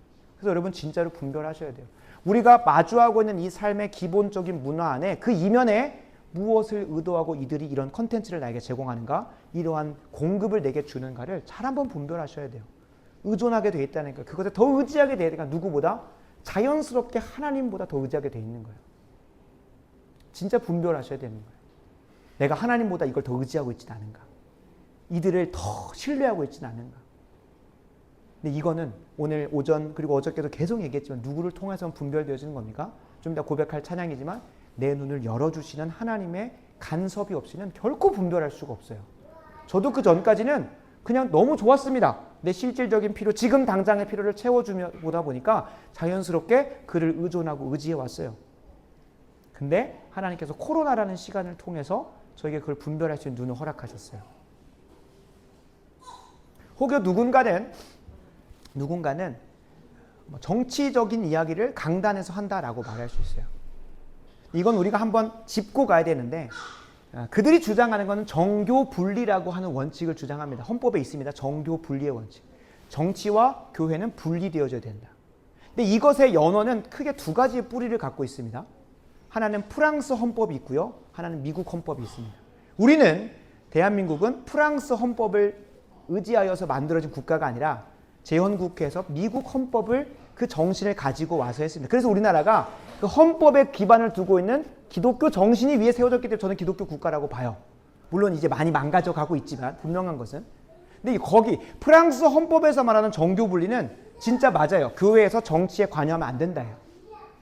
교회에서 정치 이야기하면 안 된다는 걸 가지고 와요. 반대로 미국 헌법에서는, 미국 자체가 어떻게 세워진 나라입니까? 영국이라는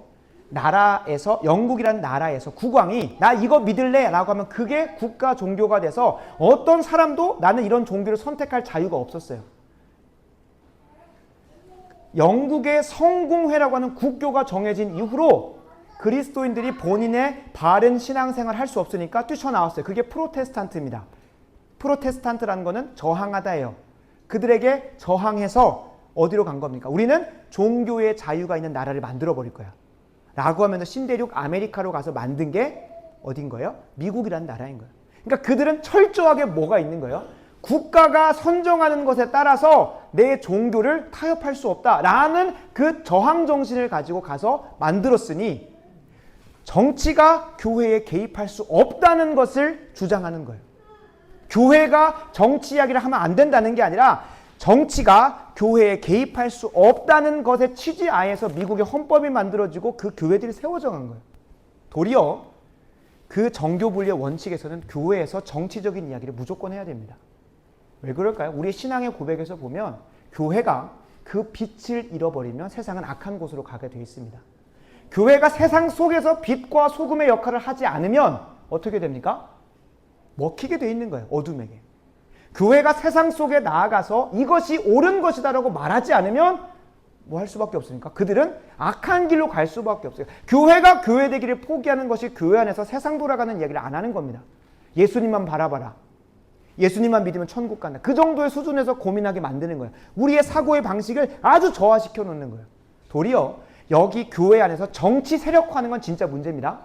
교회에서 어떤 특정 정당을 지지한다든 어떤 특정 정부를 지지하면서 그런 걸 하는 건 절대적으로 막아야 돼요. 그러나 어떤 정당이나 어떤 정부가 성경에 반하여 잘못된 정책을 펴고 문화 막시즘을 양산하고 사람들의 사상을 선도해서 하나님을 대적하게 만든다면 그것에 대해서는 뭐 해야 됩니까? 이 강단에서 바른 말씀으로 그들을 분별하라고 선포하지 않으면 어디 가서 그것이 분별되어지겠습니까?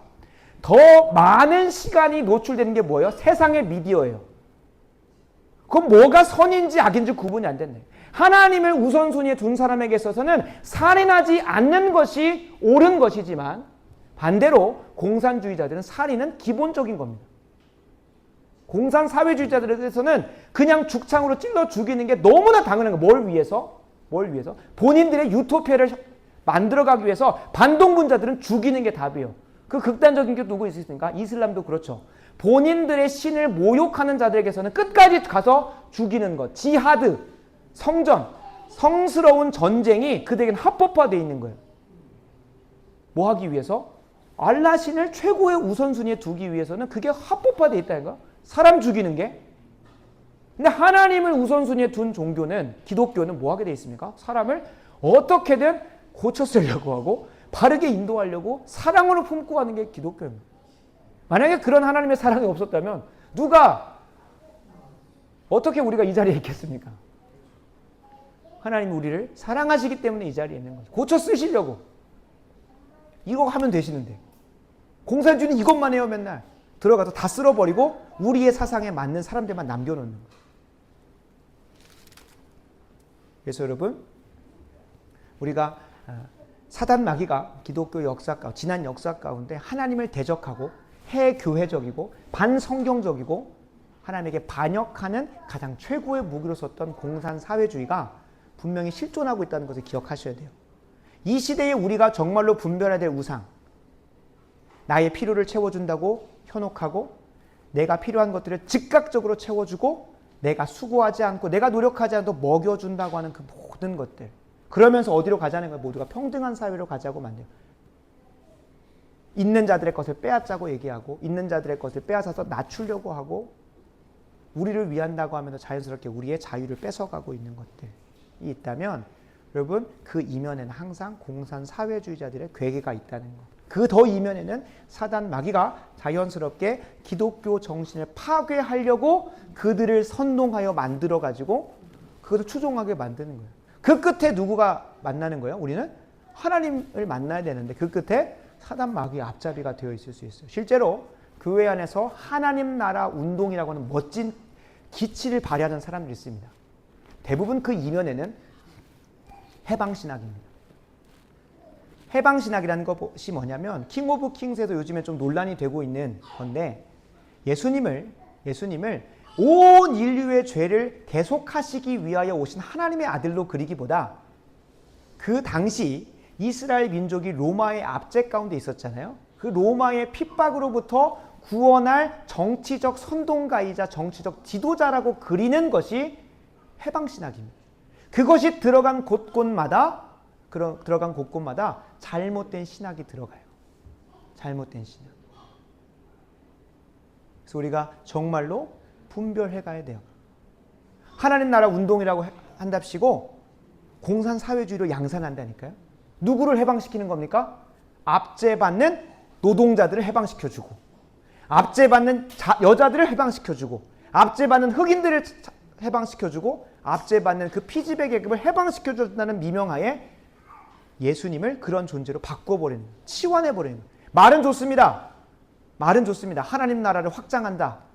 근데 그게 과연 진짜 하나님 나라인지, 성경이 이야기하는 하나님 나라인지 정말로 분간하셔야 돼요.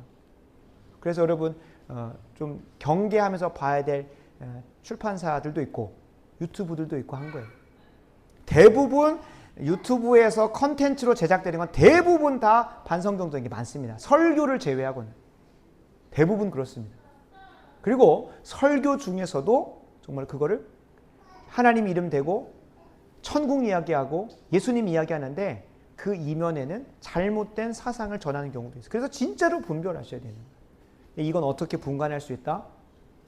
이스라엘 백성이 430년 동안 그 사고체계로 바뀌었던 걸 하나님께 어떻게 바꾸셨어요?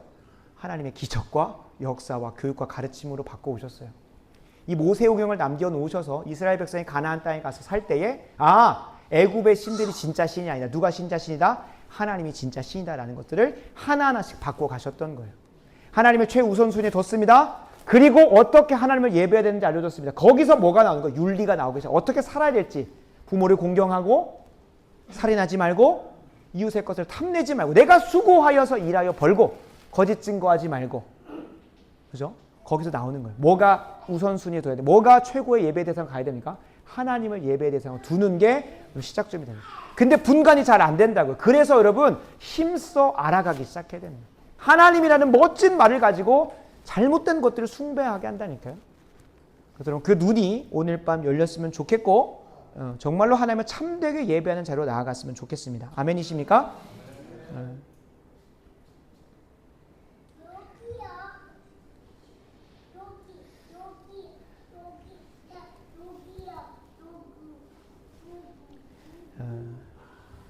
저는 이걸 위해서 좋은 기회로 왔습니다.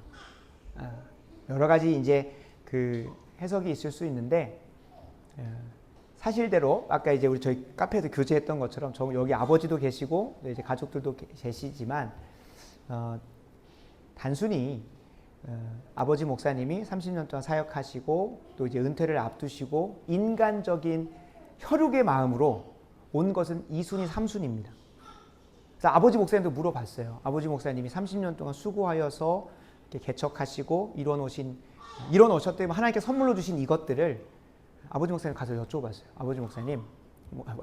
목사님, 아버지, 이 이룬 것들을 저에게 물려주고 싶어서 이렇게 하셨냐? 실제로 보면 많은 목사님들이 본인이 이룬 게 아니고 하나님 주신 건데도 그거를 자기 자식들에게, 자녀들에게 물려주고 싶은 마음이 많이 큽니다. 그래서 진짜 목사님 이런 마음으로 목회하셨나? 라고 싶을 때도 제가 조금 마음이 상할 때도 있었어요. 근데 아버지 목사님 여쭤봤어요. 진짜로 저에게 이 모든, 물론 이제 그 잠정적인 이제 빚도 있고 뭐 이런 부분도 있긴 하지만 이런 걸 저에게 혈육의 정으로 물려주시려고 하는 그런 마음이 하나라도 있었다면, 그런 마음이 51%로 넘어가고 있었다면 난 하나님한테 벌 받아야 된다 정도로 엄포를 하시는 거예요. 그래서 전 정말 안심했습니다. 내가 아니어도 하나님께서 이루어 주신 것, 누군가 또 하나님께서 보내주시면 주셨겠다라는 생각을 해서 마음이 안심이 됐어요. 우리 아버지는 역시 다르다. 하나님을 경외함으로 하셨다. 저도 그 아버지의 그 아들이라고, 정말로 아버지가 참 고생하셔서 일궈 놓으셨던 이 교회를 제가 잘 물려받아서 좀 편하게 목회하겠다는 마음은 단 하나의 마음도 추호도 없습니다. 죄송스럽지만 오히려 하나님께서 사랑의 교회에서 보게 하셨고 이 시대를 살아가면서 이 사명 감당하게 저를 훈련시키셨던 그 부르심이 저를 사로잡았습니다. 그래서 많은 사람들이 묻습니다. 사랑의 교회에 있었으면 그 스펙에, 그 훈련 강도에, 그 젊은 나이에 조금만 더 있으면, 조금만 더 고생하면, 대학부에서 조금만 더 있다가 어른들 섬기는 목양으로 가면 이제 편하게 목회할 수 있지 않냐라고 얘기를 해요. 근데 편하려고 목회하는 게 아니잖아요. 바울이 어디로 갔습니까? 예루살렘으로 죽으러 갔던 것처럼 죽으려고 목회한 거지 않습니까? 그래서 이제 참 여기 안에 있는 아내에게도 참 제 아들 요한에게도 참 미안합니다. 이런 목사, 이런 남편 만나가지고 고생의 자리를 힘써 가야 되기 때문에. 근데 이게 참 영광스럽기 때문에 미안함이 들면서도 좋은 남편 만나서, 좋은 목회자 만나서 잘 가고 있다라는 생각은 더 많이 듭니다. 근데 감당할 수 있는 힘도 주시고, 체력도 주시고, 지혜도 주시고, 영권도 보달라고 많이 기도를 하는데, 사랑의 교회에서 내려온다는 것은 마치 사람들은 좌천이고 뭔가 그 많은 걸 포기하고 간다고 하는데, 저는 엄청나게 열망이 있고 갈망이 있고 열정이 있는 사람입니다. 사랑의 교회에서는 감당할 수 없는, 그 부교육자의 자리에서 감당할 수 없는 하나님의 꿈과 비전이 있기 때문에 이 자리에 온 거예요. 그 문화 막시즘으로 가득 차 있는 이 청년들이 그 안에서 자연스럽게 배워가다 보면 40, 50이 되고 나중에 이 대한민국의 주류가 되고 한국교회 주류가 됐을 때 자기는 하나님을 믿는다고 말하지만 도리어 그 안에 문화 막시즘적인, 마르크스주의적인 사고 안에서 하나님을 대적하고 있을 것이 지금도 유튜브에는 너무나 많거든요. 저는 그 눈이 열렸기 때문에 보여요. 저분이 저렇게 표현하는 건. 그래서 제가 오전에 말씀드렸던 것처럼 예수님만 바라보라 라고 하는 건 진짜로 사악한 겁니다. 이게 잘못 편집돼서 나가면 이순종 목사가 예수님 믿으라고 하는 거 완전히 막았다라고 얘기할 수 있는데, 이 문맥을 잘 아셔야 되는 거예요. 예수님만 바라보라고 하면서 교회에 묶어두고 세상에는 관심을 끌어. 세상 어떻게 돌아가는지 관심 끄고 네가 천국 갈 수 있는 그 유일한 구원의 예수님만 바라보. 예수 그리스도는 우리를 구원하시고 나서 더 중요한 거, 내 백성을 보내라. 그들이 뭐 할 것이다? 애굽에서 구원받고 끝나는 것이 아니에요. 이스라엘 백성들이 가나안 땅을 약속받은 그들에게 행복하고 윤택하고 풍족한 삶이 약속되어진 것은 많지만 실제로 하나님의 계획은 무엇입니까? 그들이 그곳에 가서 나를 뭐 할 것이다? 섬기고 예배할 것이라는 거예요. 어떤 게 가득합니까? 가나안 땅은 젖과 꿀이 흐르지만 그 이면에는 바알과 아세라상과 몰렉신에게 예배하는 하나님을 대적하는 사상이 가득한 곳이에요. 그곳에 뭐 하는 거예요? 정복하고 다스리는 거예요. 주님께서 우리를 창조하셨던 것처럼 생육하고 번성하고 했죠. 어디에서? 애굽에서. 이제 땅에 충만하여지기 위하여, 정복하고 다스리기 위하여 어디로 가는 거예요? 가나안 땅으로 가는 거예요. 이스라엘 백성 가면 꿀 빨 줄 알았죠. 근데 그것이 아닌 거죠. 피 흘려 싸워서 그곳에 하나님을 예배하는 땅으로 만들어 버리는 거예요. 땅에 무엇으로 충만한 겁니까? 하나님에 대한 예배가 충만할 수도. 그래서 모세의 소명도 무엇입니까? 그들을 출애굽시켜라. 그들이 부르짖는 게 정말 안타깝다. 그들이 노예 생활 400년 했으면 충분하지 않냐고 하신 게 아니라 그들이 나를 예배할 거라는 거예요. 왜요? 하나님을 예배하는 곳에, 기독교가 들어가는 곳에, 교회가 들어가는 곳에 그들 가운데 참된 행복과 만족과 기쁨과 즐거움이 있어졌기 때문에 저는 이곳으로 온 거예요. 하나님이, 제가 왔다기보다 하나님이 부르셔서 순종하여 온 거죠. 그래서 우리 좋은 교회는 이 21세기, 아니 어떻게 보면 1891년 그 이전부터 마르크스라고 하는 사람, 그 마르크스가 한 게 아니라요. 마르크스는 그거를 사상적으로 정리한 것뿐이에요. 실제로 공산당 선언이라고 하는 책에 처음에 뭐라고 나오냐면 유럽 사회에 어떠한 영이 돌아다닌다. 그거를 체계적으로 정리한 게 마르크스일 뿐이에요. 그 이전부터 사단의 영은 항상 뭐해 왔습니까? 하나님이 지으신 창조 질서를 무너뜨려서 갈등하게 하고 분열하게 하고 거짓하게 하고 속임수 왔어요. 가장 먼저 누구부터? 아담과 하와를 속임으로 남자와 여자를 갈라치기 했죠. 가정을 해체시켰죠. 이게 공산주의라는 하나의 이념과 사상으로 된 거는 마르크스에 의해서 정리되었지만 그 이전부터 있어 왔어요. 그 이전부터 계속 있어 왔던 거가 정리되어져 드러났을 뿐이에요. 그리고 그게 역사적으로 국가적으로 민족적으로 해가지고 완전 빨간 물이 들었었죠. 전 세계가. 그때 1억 명 넘게 죽어간 거예요. 하나님의 형상으로 지음받아 구원받아 천국에 이르러 갈 사람들이 그냥 공산사회주의의 칼날에 다 죽어버린 거예요. 기근으로, 배고픔으로, 칼날로, 학살로 엄청 죽어간 거예요. 근데 이게 지금 우리 안에 자연스럽게 문화로 있는 거예요. 저는 그거를 여러분들과 함께 분별하면서 우리만 천국 가자는 거 아니에요. 모세를 거기서부터 건져내셨던 것처럼 모세를 통하여 그 200만 명의 우민화된 그 애굽의 사상과 세계관에 절여져 있어서 하나님을 다 잊어버리고 하나님을 섬기긴 하지만 오전에 살펴봤던 것처럼 그 하나님이 아니잖아요. 여호와 하나님이 너희를 뭐 하기를 원한다? 살피시고 판단하시기를 원한다. 그럼 누가 죽어야 됩니까? 이스라엘 백성이 혼나야 되죠. 하나님의 뜻을 대적하고 있는지도 모르는 이스라엘 백성들, 그들을 뭐 하게 하기 위해서? 하나님을 섬기게 하기 위해서 모세를 부르셨던 것처럼 저도 먼저 부름 받았고 그걸 위하여 이 전라도 땅에 온 거예요. 서울에는 엄청 많더라고요. 그걸 하려고 하시는 분들이. 그것보다도 그것이 없는 곳. 그래서 선교지 간다고 하는 마음으로 온 거예요. 그래서 아내한테도 시간을 주고 같이 함께 기도하는 시간을 가졌어요. 참 감사하게도 하나님은 저희 남자와 여자가 한 몸을 이루어서 드러내시는 소명이 있잖아요. 우리를 굳이 70억 중에 35억이나 되는 남자와 35억이 되는 여자 중에 둘이 만나게 하신 것은 운명이 아니라 하나님의 계획 가운데 있는 거죠. 그리고 둘만이 하나 되어져서 이룰 수 있는 뭐가 있기 때문에? 계획과 뜻이 있기 때문에 하신 거니까 그걸 제가 항상 뭐 주변 목사님들이 그런 표현을 해요. 조심스럽지만 가스라이팅 했다고. 그렇게까지 이 함께 기도하고 꿈을 찾아서 결정하고 결정한 것을 그 5글자로 완전히 와르르 무너지죠. 그래서 그런 사람들하고는 대화가 깊게 안 돼요. 도리어 아내와 함께 작년 4월부터 기도하기 시작했고 8월 달에 하나님께서 한마음 주셔가지고 9월부터 시작해서 순적하게 이어져 왔고 가는 길에 아브라함이 가는 곳곳마다 하나님의 뜻에 순종해서 가는 곳곳마다 뭘 더하셨습니까? 물질을 더하셨죠. 필요한 것들을 계속 부어주시는 거예요. 필요한 것들을 계속 부어주시는 거예요. 그래서 어떤 권사님은 그냥 시시때때로 저희에게 후원을 해주시는데 필요한 것들을 진짜 감당치 못할 정도. 제가 이것에 합당하게 사역을 하고 있나 하는 미안함이 들 정도로 그냥 주마다 일마다 계속 들어오니까 무서워요. 그 은행 계좌를 열어볼 때가 무서워요. 돈이 없는 게 아니라 그냥 너무 막 부어지는데 그래서 여러분들에게 도전하는 거예요. 진짜로 하나님의 부르심에 응하여 순종하여 가는 인생에게는 없어서 못할 것이 없는 거예요. 없어서 못하는 게 아니라 하나님이 찾으시는 것은 하나님 뜻대로 예배하고자 하는 자, 하나님의 소명에 사로잡혀서 순종하고자 하는 자에게는 필요한 것들을 더 하시는 거예요. 더 하시는 거예요. 더 하시는 거예요. 그걸 경험하시면 하나님을 놓을 수가 없고 다른 사람들은 참 고생이다. 다른 사람은 참 멋지고 위대하다라고 말하는 그 사람들 항상 얘기해요. 결코 포기한 게 없다고. 더 많은 것을 거머쥐기 위해서 난 이 자리에 왔다고. 항상 그런 얘기합니다. 그래서 여러분 오늘 말씀을 기억하면서 제 얘기도 잠깐 나눴습니다만 하나님의 비전과 꿈에 사로잡히시기 바랍니다. 그리고 우리가 지금 이 시대 가운데 사로잡혀서 싸워야 될 것은 싸워야 될 것은 내 육신의 개인적인 죄악들도 싸워야 돼요. 근데 사단 마귀의 하나의 전략 중에 하나는 뭐냐면 내 인생의 문제가 너무나 크게 만들어져서 하나님의 꿈을 못 꾸게 만드는 게 사단의 전략이에요. 하나님의 그 위대하고 원대한 계획 속에 내가 있음에도 불구하고 그걸 못 보게 하고 뭘 보게 하는 거예요?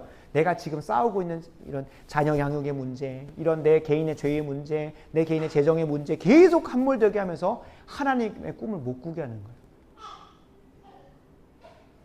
그래서 여러분 우리 오늘 밤 같이 함께 나의 눈 열어라고 하는 찬양 고백하면서 하나님, 목사님은 저렇게 열변을 토하는 문화 막시즘이 뭔지는 하나도 모르겠습니다. 문화 막시즘이 뭔지 모르겠습니다. 마르크스주의가 뭐고 사회공산주의가 뭐고, 목사님은 저렇게 열변을 토해가면서 뭐 하나하나 뭐 안토니오 그람시니 뭐니 뭐 마르크스주의니 뭐 얘기하는데 하나도 모르겠습니다. 그럼 여러분 눈이 열려야 돼요. 근데 제가 언제 눈이 열렸냐? 물리적 핍박이 올 때. 코로나 때 제 신앙에 진짜 물리적 핍박이 올 때 그때 정신 차리고 눈이 막 열리고 책이 막 읽혀지고 한 거예요. 마치 누구처럼? 사도 바울이 이전에는 하나님을 대적하여 살다가 그 눈 한번 감추시고 열어줬더니 그를 아라비아 광야로 보내시고 홀로 하나님 앞에 서는 시간을 통하여 구약에 대한 신학을 바로게 바꿔버리셨던 것처럼 그런 시간이 필요해요. 그냥 하나님께서 갑자기 딱 이렇게 해주시면 내 눈이 트여지는 게 아니라요. 갑자기 그것에 대한 열망이 생기고 갈망이 생기고 예레미야가 얘기했던 것처럼 하나님의 말씀을 전하지 아니하고선 내 마음이 불붙는 듯하여 전할 수밖에 없다 라고 하는 그 소명에 사로잡히는 시간이 와야 돼요. 그래서 여러분 소명이 진짜 중요한 거예요. 하나님이 날 부르셨다. 특별히 아브라함은 문화 막시즘하고 싸운 적이 없습니다. 다니엘은 싸울 수도 없었어요. 요셉도 싸울 수 없었어요. 누구만 싸울 수 있는 겁니까? 오늘을 살아가는 저와 여러분만 그 문화 막시즘에 우미나 되어져서 잘못된 길로 가고 있는 백성들을 주께로 인도하는 건 우리만 할 수 있는 거예요. 하나님이 우리를 통해 하시려고 경찰인을 1994년도에 태어나게 하신 거예요. 그리고 이 좋은 교회에서 이런 만남을 통해 오늘 이 수련회를 통해 우리에게 고민하라고 던져주시는 거예요. 이 부르심에 응하시기 바랍니다. 제가 어저께 말했죠. 주일 본당 예배 그리고 이 말씀의 자리는 내가 내 주관이 들어가지 않은 하나님의 계획이 선포되고 전해지는 자리이기 때문에 항상 모든 자리는 뭐다? 소명의 자리. 하나님이 부르시려고. 너무나 평범하고 일상적으로 지극히 노멀하지만 하나님이 항상 세용이를 부르시려고. 오늘 말씀에 내가 사로잡혀서 그 말씀대로 살아봐야겠다라고 하시는 부르심의 자리가 이 자리라는 거예요. 그래서 여러분 오늘 이 말씀에 꽉 사로잡히셔서 우리 좋은 교회는 뭐가 됐든 여러분들이 하나님의 감동에 의해서 투표해가지고 만장일치로 저를 이 교회 목회자로 세웠다면 여러분 이제 같이 함께 달려가야 되는 거예요. 같이 함께 달려가야 되는 거예요. 누구처럼? 주님 저는 사업을 해야 됩니다. 주님 저는 결혼을 해야 됩니다. 물론 결혼 하지 말라는 게 아니에요. 독실의 은사 없으면 해야 돼요. 근데 그걸 달려가는 데 있어서 뒤돌아보지 말라는 거예요. 함께 가기로 했다면 이거 해야 되는데 저거 해야 되는 데가 아니라 그것에 매진하다 보면 하나님께서 뭐 하시는 거예요? 더해 주시는 거예요. 그 더해 주시는 것에 뭐 또 있는 거예요? 실제로 다다음 주에 결혼에 대해서 얘기를 하겠지만 하나님께서 아담에게 하와를 허락하신 이유는 뭡니까? 그 소명을 잘 감당하기 위해서 아담 혼자는 안 되는 거예요. 아담에게 없는 은사가 누구에게 있으니까? 하와에게 있으니까 하와와 함께 하라고 결혼을 허락하신 건데 우리는 뭐 때문에 결혼합니까? 세상에 수많은 이유를 가지고 결혼하는데 진짜 결혼을 하나님께서 허락하신 이유를 모르고 살아가요. 그래서 항상 주례 때마다 항상 얘기해요. 둘이 꼭 만나게 하셔서 하나님께서 이루시고자 하는 사명과 소명이 뭐냐고. 그것 없으면 결혼하지 말라고는 안 하지만 그걸 꼭 발견해 오라고요. 그거 발견 못하면 나 주례 안 한다고. 뭐 제가 거절할 자리는 아닙니다만 그거 발견 못하면 주례 절대 안 할 거라고 얘기를 해요. 그냥 통상적 그냥 문의만으로라도 가져오라고. 진짜로 그렇게 해서 그 말씀대로 빚어져 갈 거라고 저는 믿기 때문에 그렇게 가져오라고요. 저희 가족은 시편 25편 14절에 여호와의 친밀하심이 그를 경외하는 자들이겠으며 그에게 주의 언약을 보이신다는 그 말씀이 우리 가정을 통해 이루어질 거라는 믿음의 고백 아래 가요. 여러분들도 정말로 그 비전에 사로잡혀 가면 물질도 더하실 거고 내가 그토록 간구했던 이 모든 걸 더해줘요. 마태복음 6장 33절에 말하잖아요. 먼저 그의 나라와 의를 구하라는 거예요. 하나님의 비전에 사로잡히시라는 거예요. 그 사명을 붙드시라는 거예요. 그러면 하나님께서 뭐 하십니까? 더해 주시는 거예요. 내가 먹을 것, 입을 것, 거할 곳, 필요한 모든 것들을 더해 주시는 거예요. 하나님의 원리는 항상 그래요. 한나에게 자녀가 없었습니다. 불임이었습니다. 노후가 문제가 됐습니다. 뭘 구했습니까? 주님 제게 자녀를 주시옵소서 구하였던 기도가 어떻게 바뀌어요? 하나님의 일을 위한 자녀로 드리겠습니다. 그래서 주십시오라고 하는 거예요. 먼저 그의 나라와 의를 구하는 기도로 바뀌었을 때에 뭐가 나오는 거예요? 일용할 양식이 오는 거예요. 주기도문도 그 앞에가 다 뭡니까? 먼저 그의 나라와 의를 구하는 거죠. 기도가 내 일용할 양식부터 구하면 안 돼요. 하나님의 나라를 구하고 하나님의 뜻을 구하고 하나님의 역사가 이 땅 가운데 이루어지기를 바라면서 보니까 뭐가 필요해요? 아내가 필요한 거예요. 그러면서 아내를 주시는 거예요. 남편을 주시는 거고 가정을 주시는 거고 이를 위해서 필요를 따라서 주시는 거예요. 필요하니까. 뭘 위해서? 하나님의 영광을 위해서 이게 필요하니까 기도가 나오는 거예요. 제습기가 뭐 저 얼음 먹고 싶어서 했겠습니까? 아니에요. 젊은 청년들이 아침 출근하면서 적어도 아메리카노 가져가라고. 적어도 커피값 5,000원 아끼면 좋잖아요. 그래서 캡슐 갖다 놓고.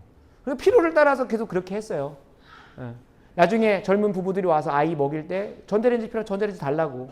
근데 마침 결혼한 부부가 이제 이민을 가면서 다 놓고 갔는데 거기에 마침 완전히 새 거 사놓고 한 번도 제대로 써보지 않은 그냥 그대로 갖고 쓰고 있는 더럽지도 않아요. LG 거. PPL인가요? 좋은 거 가져와. 제습기 들어. 하나님께서 필요를 따라서 채워주시는 걸 경험하셨으면 좋겠습니다. 그래서 오늘 이 시간 가장 먼저는 하나님 나라에 대한 하나님 나라에 사로잡히고 싶은 그 마음을 주님께 고백을 해야 돼요. 이걸 위해서는 내가 가겠습니다라고 하는 거는 아무 의미가 없어요. 하나님께서 눈을 열어주셔야 돼요. 그래서 이 시간 같이 함께 나의 눈 열어라는 찬양 고백하면서 기도의 자리로 나아가기 원합니다.